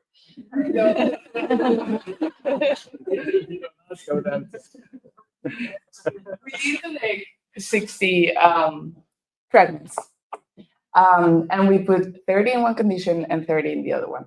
The problem was that the ones that stayed in the tank, I divided them, and half of them, so 15, were taken after 2 weeks, and the other 15 stayed 2 more weeks. The problem was the tank malfunction, and all of them died. So not resilience in a stable environment. Not a stable environment. Yeah. Related to that, so I'm raising animal in Nidaria and Antozoa in a confined environment, really controlled environment. I'm super surprised about your data, but it's real. The things that I just wonder if it's just a matter of time, because when we say, okay, in a controlled condition, they are not exposed to stress, I'm not confident with that because it's different currentology, it's different physical and chemical parameters, it's different oxygenation, and you extract them from the water to the air and then to the water again. So the mucus synthesized, it's more and more secreted. So I think that there is a physiological change when you move this piece of coral into the tank that I think that giving them much more stress, giving them much more resistance at one point, but then maybe later on they collapse even more. Mm-hmm. So a long-term study regarding this data would be super. Yeah, absolutely. I mean, I also think this was not enough time, but you can see something which is interesting. I have one final question just on this is on genus, is on Psilophora. How do you know they weren't different species? Well, I didn't do any studies, and I did not have enough coral knowledge, but I was told that these were Psilophora fragments, and that was what species were they? Well, technically it was verrucosa, Psilophora verrucosa, but I did not put it because I was not sure, and I did not confirm this, and no, It's very difficult to confirm just with the. Yeah, exactly. I didn't definitely not going to go into the species. And I think it was good for the chord diagram. It worked very well. It was difficult. It's difficult to explain. Yeah, I would have liked to take more time, but I It worked. Okay. I can tell you she's so proud about this one. Should be. Can go to François? Okay, can go to François and come back to it. To Elvin. I think you're muted. Can you hear me now? Yeah. Yeah. I was wondering, you in your study, you did not keep track of the colonies, correct? You don't have. No, because these were fragments Right. that were taken off, not from a colony, from the bottom of the ocean, From but the no, bottom. yeah. They were already fragmented Yeah. pieces of Yeah, yeah. corals at the bottom. Okay. What do you think you could have done to have a better idea of like how the effect of keeping them in a nursery compared to having them in the wild? What do you think would have been a better design if you had the possibility to have access to colonies? What comes to mind? I think tackling all the limitations that we had. So a longer study, at least 6 months study. I would have checked for more parameters in the tank and in the water. I'm going to help you in terms of like at the individual level, at the species level. At the species level. Yeah. So you mean like if I would have had different species? Oh no, if you had like access to the colonies, instead of to know going and which type of coral it was. yeah. If I knew exactly what species it was, I guess I would have searched in the literature. Or like no, even if you had access to the colonies in the wild, for example, and you knew that colony, and you would be able to go back to that colony. Okay, I think I know where you're going. Yeah. If I had a fragment and I knew it was from that colony over there. Yeah. What I would have done? Yeah. Well, I don't know. I think I would have taken more fragments from that colony and put them in different conditions, for example. Different conditions, different land-based nurseries, and to see, and yeah, if they respond different, if it's a species thing or if it's a environmental response. Yeah. All right. So having like an idea of where that fragment comes from allows you to follow the performance of that colony in the nursery environment compared to the wild, right? Yeah. So Yeah. you'll be more precise about like the interpretation that you would come up with. Mm-hmm. I was also thinking, because this is it's part of my studies too, when I went to Ofu and we looked at the coral resilience in different pools, so different back reef environment. And what we saw was that the corals that were influenced, or they were experiencing a lot of fluctuations during the day due to tides and the water heating up, were more resistant. And it's an analogy to what you're doing in the nursery. Did you measure the conditions in a nursery to be sure that they were stable, or if they were fluctuating? Because it's in a smaller environment, you could expect that if you don't control the temperature, for example, or the conditions in the nursery, the temperature would fluctuate during the day more than it does in the environment. Did you look at that at all? There was a machine taking care of that, let's say. So like you target the temperature and it makes sure that's the temperature that is in the tank, for example. And that was stable? Yeah, but we were not monitoring it every single day. So it could have been that it could have also gone up and down. But it's true that maybe, I mean, from what you're talking about, those studies, and from the literature talking about land-based nurseries, it could be that both a stable environment and a non-stable environment provide some type of resilience, but maybe in a different way. Okay. What do you know about the association between the Postulipora and the algae that could give them some benefits in terms of what you saw? I know nothing because I did not focus on the genus or the species, so I did not look into it. Can you tell me a little bit about the reproductive strategy of Possilopoids? Well, I don't know specifically about Possiloporia, but I know corals can reproduce sexually and asexually. Mm-hmm. What Possiloporia do? You don't know? No. It's really cool. You should look into it. It's fascinating. Possiloporia does something really cool. Okay. Look it up. Let's go for it, François. We want to know. Yes. So they are brooders. A lot of them are brooders. It means that they have female and male colonies, and the female colony has their eggs, right? And there's an internal fertilization, which is crazy because the sperm has to swim in the water column and find the eggs inside the colony, fertilize it, and the mother broods that tiny little larvae inside its polyp before it's ready and mature, and then release it. And the planular larvae will come out and find a nice place to go settle and metamorphose. And the mother gives the algae horizontally. So it gives the algae that is in the egg comes from the mother. And that's different from like corals that just broadcast and release gametes that don't have the algae and acquire the algae from the environment.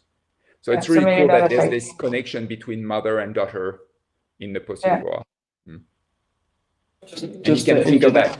Now you know that you can think of like how that could play a role in their resilience, for example. If this is Possiloporia verrucosa, though, it's the complete opposite. It's a fauna, but it still get the algae from the mother colony. And if it is verrucosa, it spawns during the day, not at night. And so light plays a huge role in the dispersal of this as well. So he's right. Possiloporia is super interesting for reproduction because it's so very good. I hope you enjoy having so many experts on coral today. Yeah. Going back, François, are we good? Can we go to a Yeah, we're good. Thank you. Thank you, François. Thank you for your presentation. So it's a really good thing to start to do such study. And the thing is that what is for me missing now, it's okay, do you have all the physical and chemical parameter to compare between the control environment versus outside? And what can you extract from that? And so do you have such data? Do you have access to such data? No, we don't. We did not have the capacity to measure that on a constant basis. We didn't have the tools to. Okay. And how do the nursery look like, actually? It's a tank. It's 420 liters. Yeah. And it has the UV light. It has biological. How do you say? The fishes that eat the algae and the enrichment and there's so it's a continuous flow. There's a filter and filter water on the side, and then what about the light cycle? So do you have a progressive light cycle on it, or is it a 12 hour? I mean, from 6 a.m. to 7 p.m. 6 a.m. Okay. Yeah. Daily. How deep is the? Okay, it's quite shallow. It's quite shallow. Okay, yeah, it's not. Okay, and can you? So when you extract them from the wild, these fragments, how long do you maintain them?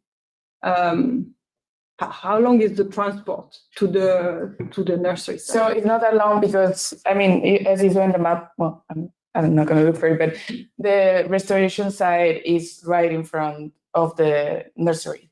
And we collected them when the tide was low and taking them with our hands. Yeah, and it was just a walk away. So. Okay, and do you think, so regarding now all your knowledge on this project and on the literature and so on, do you think that multiple stress can help a coral to resist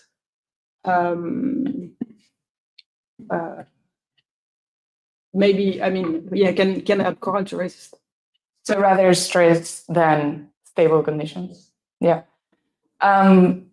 Yeah, I mean, it could be, I think both could have an effect. And definitely there are also studies that show that stress conditions help the corals to resist. Yeah. But I don't know, it should be for sure like accounting for many more parameters. Yeah, but I mean, if I have an advice for such study, first things to do these long-term things on what you base now, it's very essential because maybe it's just delaying. Yeah. It's a delay and it's not Yeah, it's not so the real resistance. Yeah. Yeah.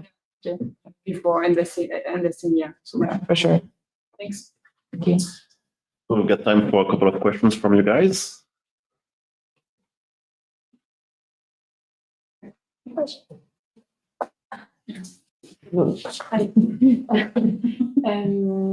So was it you that were taking care of the tank and all the condition, or you had like other person to work with you on the land-based nursery? There was a technician that was working in the lab and overseeing the tank. Yeah. Yeah. Wondering how did you outplant them when you did the transplantation into the reef? Like, how does it work? How did you? So we were using ceramics to have them in the tank. And then we took these ceramics that had the fragments, and then we put them in the ocean on a rock with 2 nails in the ceramics, and that's how. All in the same place? Yeah, they were all like on the same area. Yeah. It's like with a hole in the ceramic? Yeah, the ceramics they're made for these corals for this specific project. It was made by other volunteers. Okay. And they have 2 nails, and then you can put them. And with time, did you notice that this method of like having some nails and everything, does it impact the health of the corals over time? Because sometimes the material is not adapted, and it can like provoke disease. And I did not study that, but that was something else they wanted to study, if it was better to use ceramics or metal. Yeah. Okay, I think we're all good. Thank you, Lucia. Congratulations.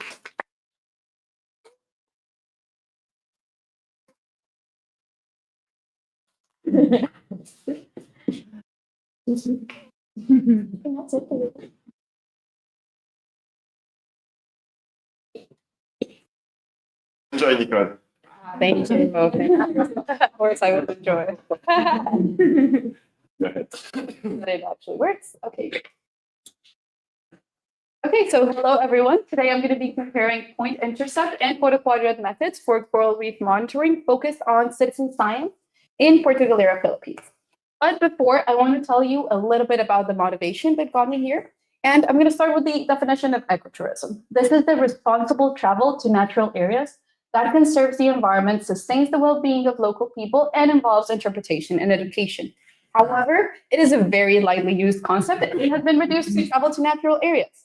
And that is the reason why we have all of these different and unfortunate examples. How can we actually incorporate more sustainable practices? Well, citizen science might be an option. This is defined as the participation of non-scientists in data collection and analysis for scientific projects.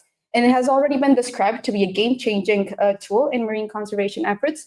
And it also generates knowledge about local ecosystems as well as conservation efforts. Now, from a tourism approach, there is also a potential value in recreational divers because they're already attracted to the reef. Therefore, not only can citizen science help us make tourism a little bit more sustainable, but also enhance data collection efforts. And this took me to the project. So our area of study was Portugalera in the Philippines. It's located in the Coral Triangle, which Lucia already explained a little bit about, and it makes it a touristic hotspot. It has also been declared as an UNESCO Man and Biosphere Reserve, and they have autoproclaimed themselves as the diving capital of the Philippines, which is quite interesting. But this is the reason why in a very small space, we have over 70 dive centers, which puts a little bit of impact into the reef, but it also made it ideal for citizen science initiatives because therefore you have a lot of potential participants. Now, the goal of the full project, it was done with Blue Alliance, and it was to create a profitable product that includes citizen science, not only as a tool for awareness, but also for data collection and a sustainable revenue. And the objective was to design a reef monitoring protocol that can easily be adapted to citizen scientists. And there were 2 steps. So the first one was to select the dive sites. The second one was to make the protocol that had both a fish survey and a benthic composition. But today we're going to be focusing only on the last. So the Global Coral Reef Monitoring Network has given us some guidelines on how we can do this. So the first level is the minimum standard, which is the basic monitoring, and it consists of mainly point intercept. The level 2 is the recommended, which is the field assessment of quadrats. And then the third one is the highly recommended, which is the image-based collection, which is basically photo-quadrats or photogrammetry. And these are the ones that are recommended because they're quick, there's less bias, we can reprocess the data, and we can also keep record. However, as my colleagues have already mentioned, it's not only about that, it's also about the expertise that you have, the funding that you have, and the environmental conditions of your field. So this took us to the research objective, which was to compare the 2 methods, point intercept and Photo-Quadrats, based on the percentage cover of benthic categories obtained through a citizen science protocol. In terms of the method, so it was inspired in both ReefCheck and UniDive, which are different citizen science protocols.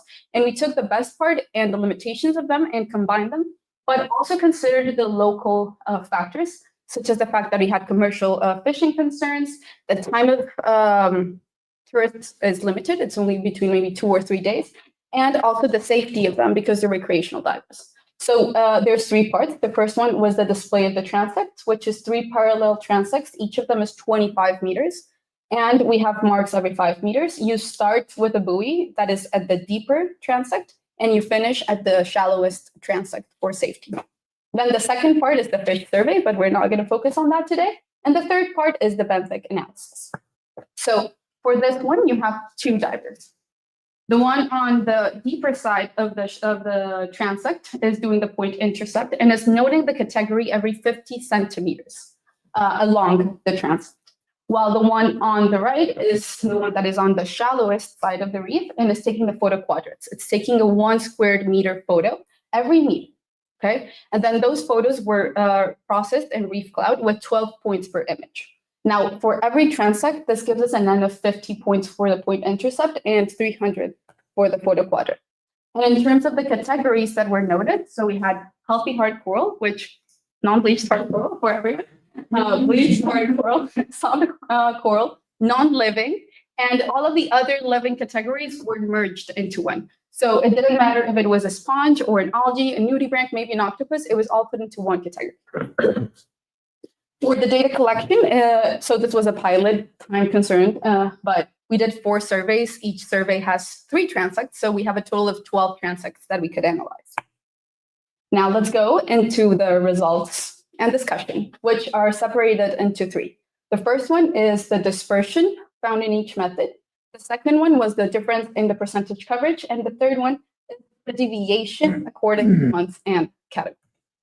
So in terms of dispersion, what we did is that we used the coefficient of variation, which is the ratio between your standard deviation and your mean, which allows us to compare between methods.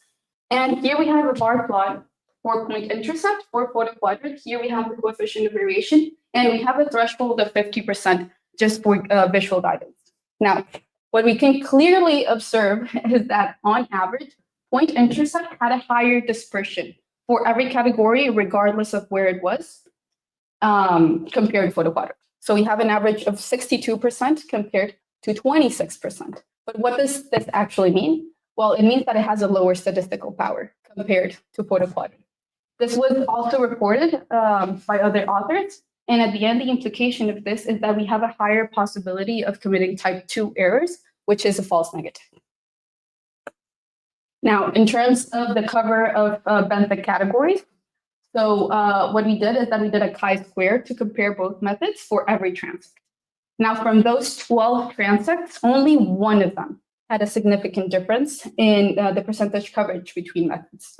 And it's this one. So these 2 pie charts correspond to the same transect, the exact same area, but this is the coverage that we found with point intercept, and this is the coverage that we found with photoquadrant. So on this one, you can see that it's predominantly bleached coral, but here it was split into half between non-living and non-bleached coral. So visually, you can see a differess. The chi-square confirms it. But however, in most transects, there is no significant difference in that percentage. So this was also consistent with other reports.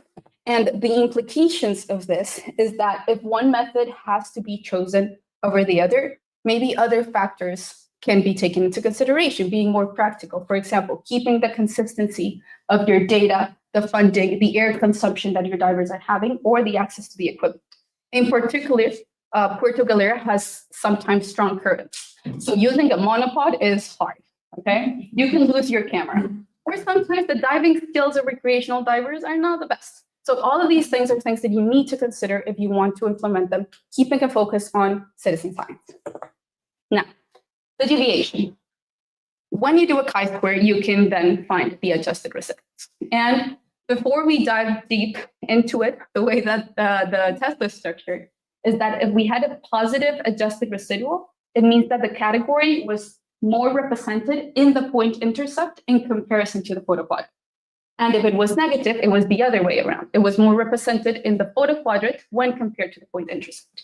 And the absolute value represents how big or small that deviation was. So if it was above 2, it was high. If it was below 1, it was low. And what is in between is considered as medium. Now, let's look at how this changed according to category.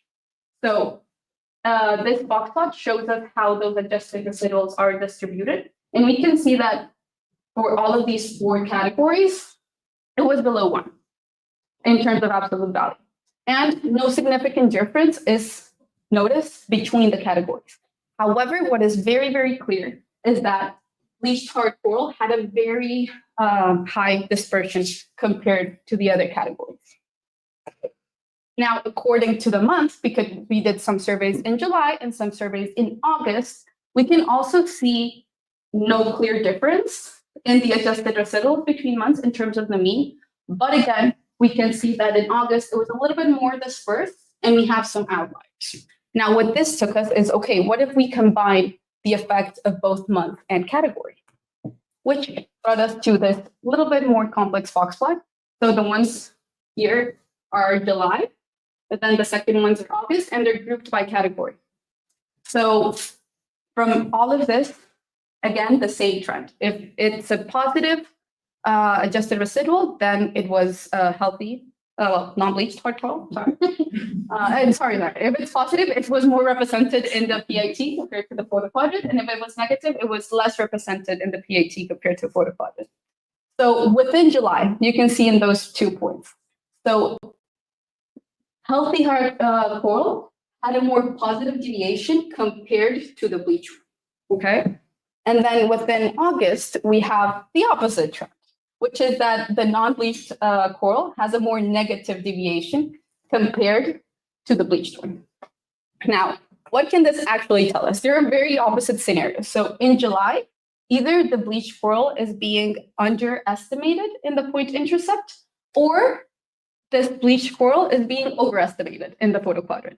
And then in August, it switched. So either the bleached coral is underestimated with the photoquadrant, or the bleached coral is being overestimated in the point intercept. And with all of this, we looked into what were the possible causes of each scenario. So within July, so putting that it was non-bleached instead of bleached might be the most common thing to do, because if your points are too far apart in the point intercept, then you miss the bleached coral that was in between the points. Now, for the other scenario, it's less reported and it's apparently less common, but it can also happen because when you're using photoquadrats, you need to consider the lighting conditions and the image quality. So that might lead you to overestimate the bleaching. A solution for that would be either to put the points closer in the PAT or to have better equipment. But of course, we know that that can be expensive. And then in August, so again, we have a more common scenario and the least common scenario. For the most common one, it would have been that the bleach was underestimated with a photoquadrant. It has been reported in other studies And for people that have had the privilege to go diving and try to identify if the coral is bleached or not, sometimes the only difference is if you can see the polyp or not. So it's hard to tell the difference. And with an image, you might not be able to do that. Therefore, you can underestimate how much bleached coral you have. While for the less common scenario, which is for you to overestimate that bleached in the PAT, well, if before you had the points too far apart, it might be that they were too close, because then you resampled the same bleached coral several times, and therefore you have a higher percentage of bleached. So what are the implications of all of this information in the citizen science protocol? Regardless of what you're underestimating or what you're overestimating, there needs to be an improvement in the protocol and the training in terms of how you identify a non-bleached, a bleached, or a recently dead coral. So in terms of the protocol, we have an important limitation, and is that we thought that we were going to have permanent transects. We tried to put the metallic stacks. We tried everything. We didn't find the data. So we all know that permanent transects could improve data quality, gave us a baseline if you want to do long-term studies for temporal comparison. But additional to that, probably adding a bleaching coral guide underwater, both for the diver and for the photos, might be helpful, such as the one with the coral watch. And in terms of the training, so we had planned to do some training dives underwater, so like pointing the categories and people identifying them, but because of time constraints, we were not able to do it. So that would be helpful, but additional to that, maybe visual aids, like additional visual aids would be good. So showing them videos or like before and after photos of the exact same colony, or even using 3D models within the dive center. However, I think what is even more interesting for all of us is that it only doesn't apply for citizen science, it's in general. And actually several authors have indicated that combining both might be better because it gives you more accuracy, you have complementary strengths, and you can also cross-validate your results. And again, we're only talking about 12 transects, so keep in mind that it was a small pilot. If you have more replicates, it might be better. So going back to the research objective, which was to compare both methods in terms of the percentage coverage of the benthal categories. Well, for dispersion, with point intercept, you have a higher dispersion. So that is a lower statistical power, and that is probably why the Global Coral Reef Monitoring Network still prefers to use Photo-Quadrats compared to point intercept. In terms of the percentage cover of benthic categories, we found no significant difference for most of the transects. However, we do, and this means that we can prioritize other factors, right? However, the trends still underscore the need of improving that distinction between non-bleached, bleached, or dead. But as a final conclusion, we do want to emphasize the potential value of combining both methods because it could increase accuracy, reduce bias, leverage complementary strengths, but also it might be more inclusive and you can increment data collection. Thank you.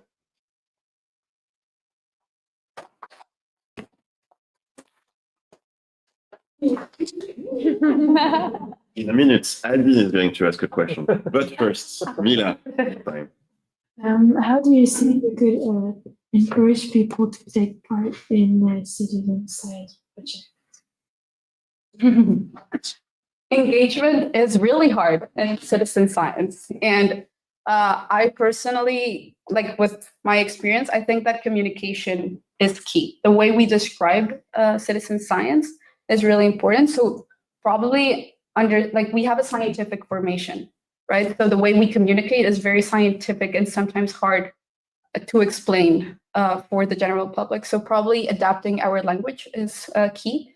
And also incorporating, for example, access to the data results. So usually when you're in a citizen science initiative, you collect the results and then you forget about it. Well, maybe sending them a newsletter or showing them on social media what conclusion or what action was obtained after that, that I think really encourages people as well. Okay. Adine, and then François. I like this game. For your presentation. So if you look at the goal and objective of step, the goal, the first one was to create a profitable product that incorporates citizen science to monitor coral reef. Okay, blah, blah, blah. So do you think we reached this point? No. No. If we go back to the goal of the project itself, Here. Yeah. so for sure, because I was part of the tourism team, which is kind of the context that might be missing. So of course, we're focused on doing a tourism product. And what I'm presenting here is only the monitoring part that we did. So what I did is kind of like give you a goal and then the objective of this specific presentation. But if you want to look into the full thing, we made a full tourism product. But you still reach your objective. The objective, designer, partially. I think it can be improved, but we partially reached the objective. What aspects? To what? So regarding your objective, your setup. So even if, okay, I understand you don't answer fully to this objective, but what did you project for this objective? Did I what? Sorry? What did you project for this specific objective? What did you get? What did we To get? reach this objective. I'm sorry, I'm not understanding the question. So you set up an objective for this study, and then you set up a methodology to reach this objective. And you say, okay, I maybe don't have access now to all this objective, but what did you add? So what did you design in these objectives?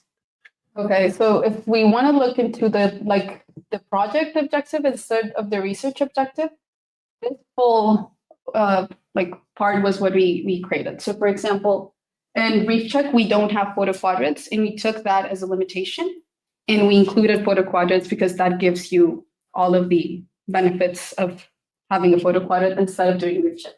Unidive does have Photo-Quadrats, but relies, for example, on having a GPS all the time, which would be really expensive. So I think that would kind of be the contribution in terms of the big objective. We took the method and we redesigned it based on the local condition. Because at the end of your study, you come on a conclusion where you mentioned that both methodology will be helpful to but for a citizen project, do you think it's realistic? Because it's the goal of your study, of your project. Well, and even that, for example, how do I explain this? So the proposed methodology was for you to keep that buddy system because that was a safety consideration that we had to do. And it didn't really make sense for one person to be taking the Photo-Quadrat and the other one only just looking around. So actually, if you can have one person doing the PAT and the other one doing the Photo-Quadrat, it's also a safety matter at the end. And in terms of science, we can also see that it might be even better because then you have all of those advantages of having a mixed method. So it doesn't having both methods at a time doesn't add an extra complicated step in the methodology, but it might be beneficial at the same time. If you have to go back at the beginning, so regarding the project that you wanted to develop, what would you do different, and what do you think it's important now to develop for this citizen science based on your expertise now and your experience? So how I would modify the protocol? Well, yeah, or what is what do you think now it will be the next step and to move on into this big goal and main objective? Okay, so for the protocol itself, I would try to find a solution for the terms of the permanent transect. I think that is the first thing that you need. Because if you have a permanent transect, then you can do the temporal comparisons, right? We tried it, but the thing is that these areas are full of recreational divers and they were taking away the tapes. So we might need to find a new way. That would be the first change that I would do probably. Thank you. Thank you, François. Your microphone is muted again. Right. Sorry. Hi, Nikole. Very nice presentation. Thank you. I really enjoyed the way you use the statistics to dig into your raw data. The thing that I would say is your results as good as the quality of the raw data, and what I think is really important here is like finding a way to really improve on that, the data that is collected by the citizen scientists. Do you think in the training, you said that they go through a training before they go in on the dive and collect. Can you tell me what you think could be done during the training to make sure that the people that you send out there doing the job and collecting the data could be done to improve your raw data? Okay, so I'm going to use one of the annex to give a little bit of context. So for the training, what we did is that all of them had to do an e-learning, which told them a little bit about what an MPA is, what a coral is, how to identify the different categories, both for the fish aspect and for the benthic composition aspect. And they had to do a quiz, which they had to succeed of 80%. And right before going to the dive, they had to do a recap and a beach mock-up. So all of these things are things that we already tried. And additional to that, we designed a field guide that they can take underwater. So in case they forget how the difference between a hard coral and a soft coral is, they can look at the image very quickly. However, this field guide was not ready for this pilot. So maybe this could help, not in terms of training, but making it more accessible and easier for the citizen scientists. But in terms of the training, I also think that having those identification dives is important, because when you actually see the difference underwater, it's different than having the visual aid outside of the water. But yeah, I think more like before and after photos could also help for the training. I thought of something. Do you think you could use video transect and show them on the screen, have them do the exercise on the video transect on the screen first and see how they go or perform, and then you could be able to say, hey, you're capable of recognizing a coral from a rubble or something like that. Yeah, I agree. I think the biggest challenge is that it looks so different underwater compared to when you're outside. So probably for me, I would go first for the identification dive, but I also think that doing a video transect and then them identifying, that would be maybe an interactive way to do it. Yeah. Do you have any feedback? Do you have any, people that you give them something to tell you how their experience has been, or how did they enjoy? Did they think it was a valuable exercise to do? Did they all those things that you could collect after the experience? In total, we were 6-7 different people, and they all went through that training. Some of them had a little bit of basic knowledge already. Some of them didn't know anything at all. Overall, they thought it was easy to understand, and especially that recap session of doing it before taking the data, that is very helpful, because then they can do all of the questions. That was kind of the feedback we got. And also doing maybe not only the beach mock-up, but also a transect mock-up. That was also a suggestion. So for example, you have one very last transect that you're going to be doing, and that's the data that is kept. But before that, maybe you can pretend underwater that you're doing a survey, and then someone else that does this exact same survey, and then they can compare.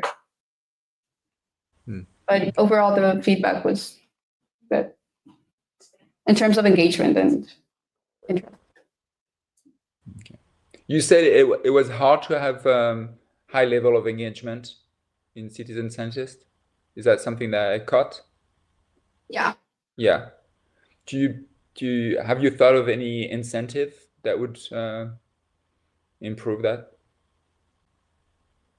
Well, yeah, I as I mentioned briefly in the question before, I think for me it's two things. On one side, it's how we communicate science, and the other side is what incentive we're giving to them. So on one side, it could be the access to those results, but also something as simple as a certificate, or maybe discounts in diving equipment. There are different alternatives that we could be using in order to engage more people in citizen science. But actually, if you're there's a really interesting article that is here. It's from Goals to Engagement, Evaluating Citizen Science Project Descriptions as Science Communication Texts. I think that one does give a broader understanding of everything. Thank you. Also, going back to US's. Okay. I don't get the ecotourism part. Maybe it's because you didn't explain the full kind of project, but I don't think it works. Like, I think this is like a project based on 2 monitoring methods, or because the problem with the ecotourism, you said we don't use that definition of it. So what definition do you want to use if we don't use that? I wouldn't say that I'm not using it. I would say that unfortunately, the perception of ecotourism became just like traveling to natural areas. So like there was like this huge ambition of like ecotourism being sustainable and benefiting the environment, but it didn't really fit into what it was expected. That's kind of like what I'm trying to put out there. So is this ecotourism project targeted at local people? No, it's a little bit more of the project, but originally it would have been ideal for the like local community to be engaged and then doing the continuous monitoring, right? But as it was also like as a goal, it was also trying to be a sustainable revenue. Then it had to be targeted for the tourists because the local community was not going to. Then you're not going to get rid of travel to natural areas then. But it is more sustainable practices. Like there is a difference in you going to a reef and just taking your metallic stick and breaking the coral, which is what happens in Puerto Galera, or maybe you doing this course and then trying to collect data. I know it's very ambitious, but I think it's better just to educate people, and it's much more cost efficient, less harm to the climate, flying the, well, I don't know. Right, if they're going to go diving, because they are going to go diving anyway, well, I think it is a good tool. But I think the problem of combining these 2 methods is that they're very different methods. You know what I mean? So there's almost a kind of no point in combining them. I think what would have been better to compare would be Photo-Quadrats, because these are random Photo-Quadrats, right? Like you don't go to the same place every single time to do between transects, but the method is the exact same transect, yeah. But it's not the same site. Like they don't go back every single year to the same site. It is the idea. Yeah. But there was a pilot. I think it would be better to compare that method and permanent Photo-Quadrats. Like that you go to the exact same space, and I think the data would probably be better to collect from this. When you went to the site to collect the data, did you only collected presence or absence? Like what was the actual data? And maybe I missed it. What did you take from just the coral? What other things did you record? Did you record cover percentage? Did you? We used points. So, and we only used the categories. Like this is not like into genera, it's a broad category that we recorded. I know, but did you? And then you have the percentage per category. That's what we have. So you could look into coral coverage if you add the different categories, or you can only look at non-bleached coral if you want to look at that. But that is as further as it can be. And actually, I think that's also something that needs to be kept here. And is that this was always under the lens of citizen science. Mm-hmm. So since this project was focused on citizen science, we also need to understand that whatever we do here might not be super relevant in terms of policy making, but as far as it can get is an early warning system.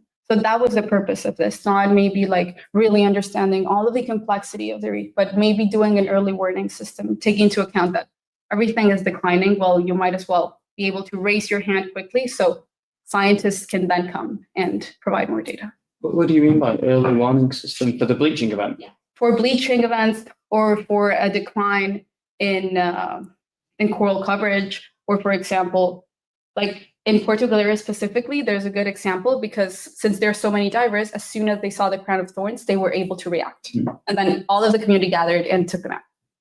So that is, I think, the lens that we need to look into for this. I just have one final question on slide 38, about the cover of benthic categories. 38. That's a huge difference. I'd recommend as well, like, to maybe put the full name of the categories as well, because I kind of forget what they are.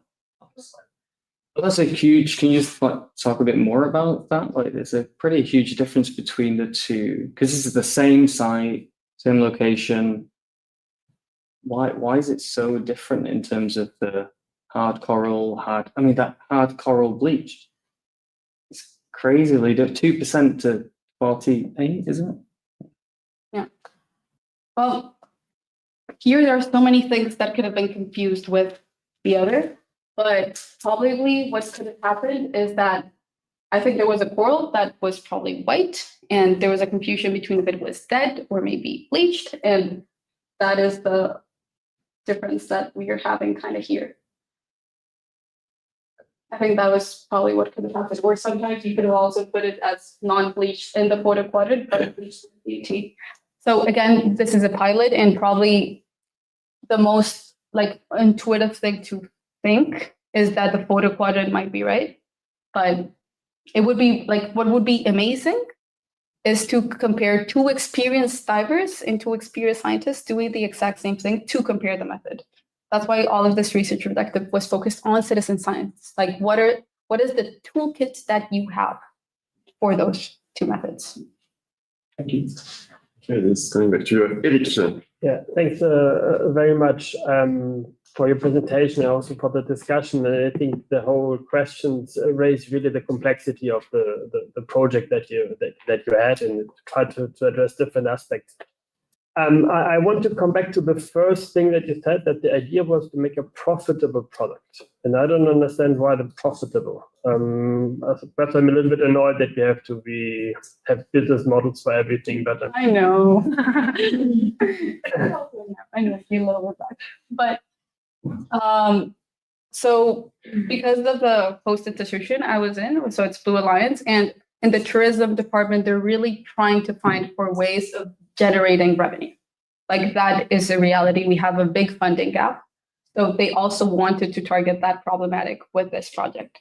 So that is why it's only like it's the protocol, but at the end you have a full product. Like, you have the e-learning, you have the quiz, you have the beach mock-ups, you have the people taking you to the boat. And then afterwards we, for the access of after the data, we made like some templates for them to see the data. So at the end, the whole idea was for a tourist to pay for this experience. So for example, if you're going regularly to Puerto Galera, because we have those kind of divers too, like they go every 6 months, every year. Sometimes they're just bored and not doing anything underwater. So maybe they can pay to do this new and different experience. I agree, it's very ambitious, but that is why the profitable part was included. okay. It comes to another question that I had, and you were talking about engagement, and I would turn it more to the willingness to participate in this kind of project. And it's, I don't know if something that has to be paid increases the willingness of divers to participate. That willingness at different levels is the dive clubs that are willing to spend time in training and selling stuff for somebody else to their clients rather than going out 10 times per day and dive. And then at the same time, I'm going somewhere to dive. It's fine if I take some pictures and give it to the others so if they can analyze, or if I spend the whole week in trying to learn something new. And so it's not the same. For me, it's not the same sort of willingness of what I'm going to do, what I was planning to do. And so that, I don't know how to address it sincerely. And I don't know if the complexity of the protocols underwater increases the willingness of somebody that is completely unexperienced to spend his whole week of dive holidays on trying to do something completely new. And you did it with tourists, or did you do it with people from the NGO that had already the willingness? So Yeah.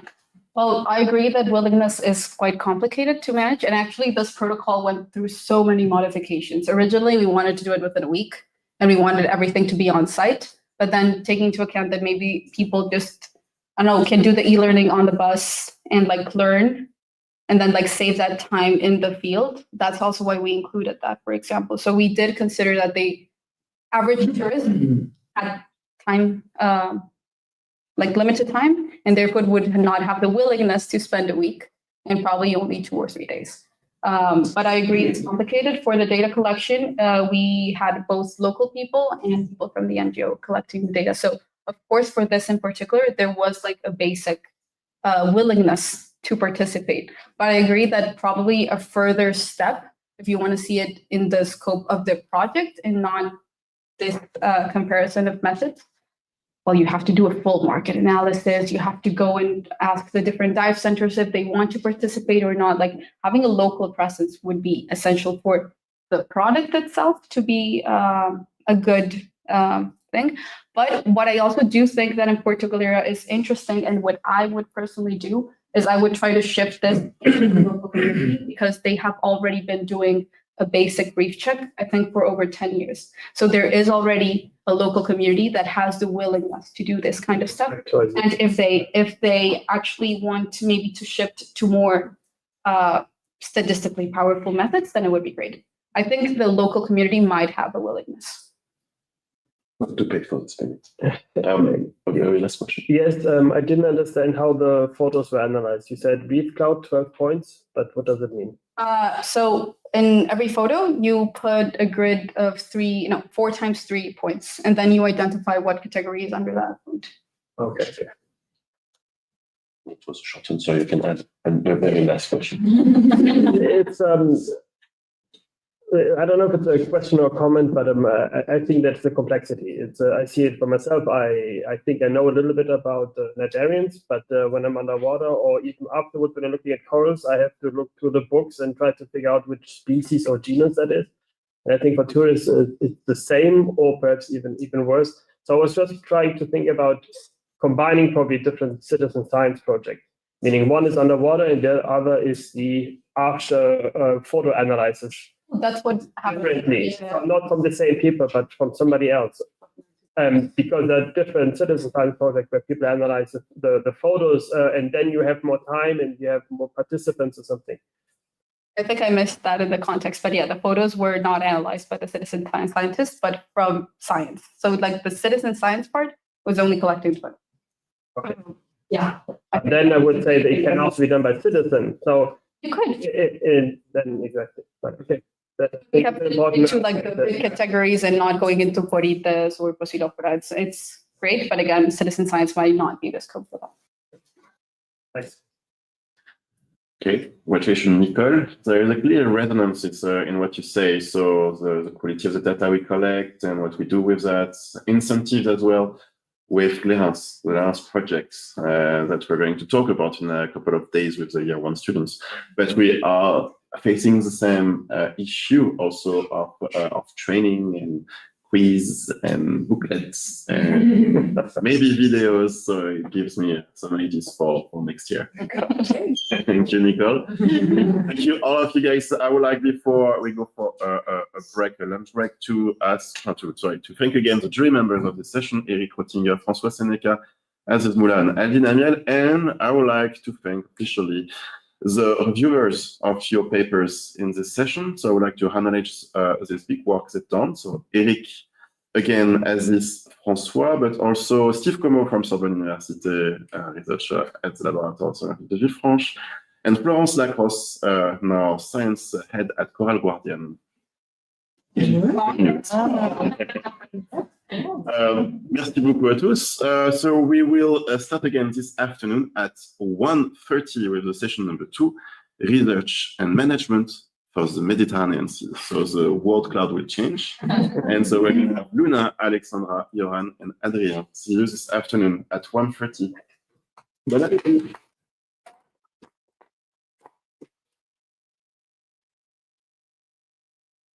I'm really sorry, guys. Also, we will ask you to leave the room shortly so we can have a little chat with the jury member and François.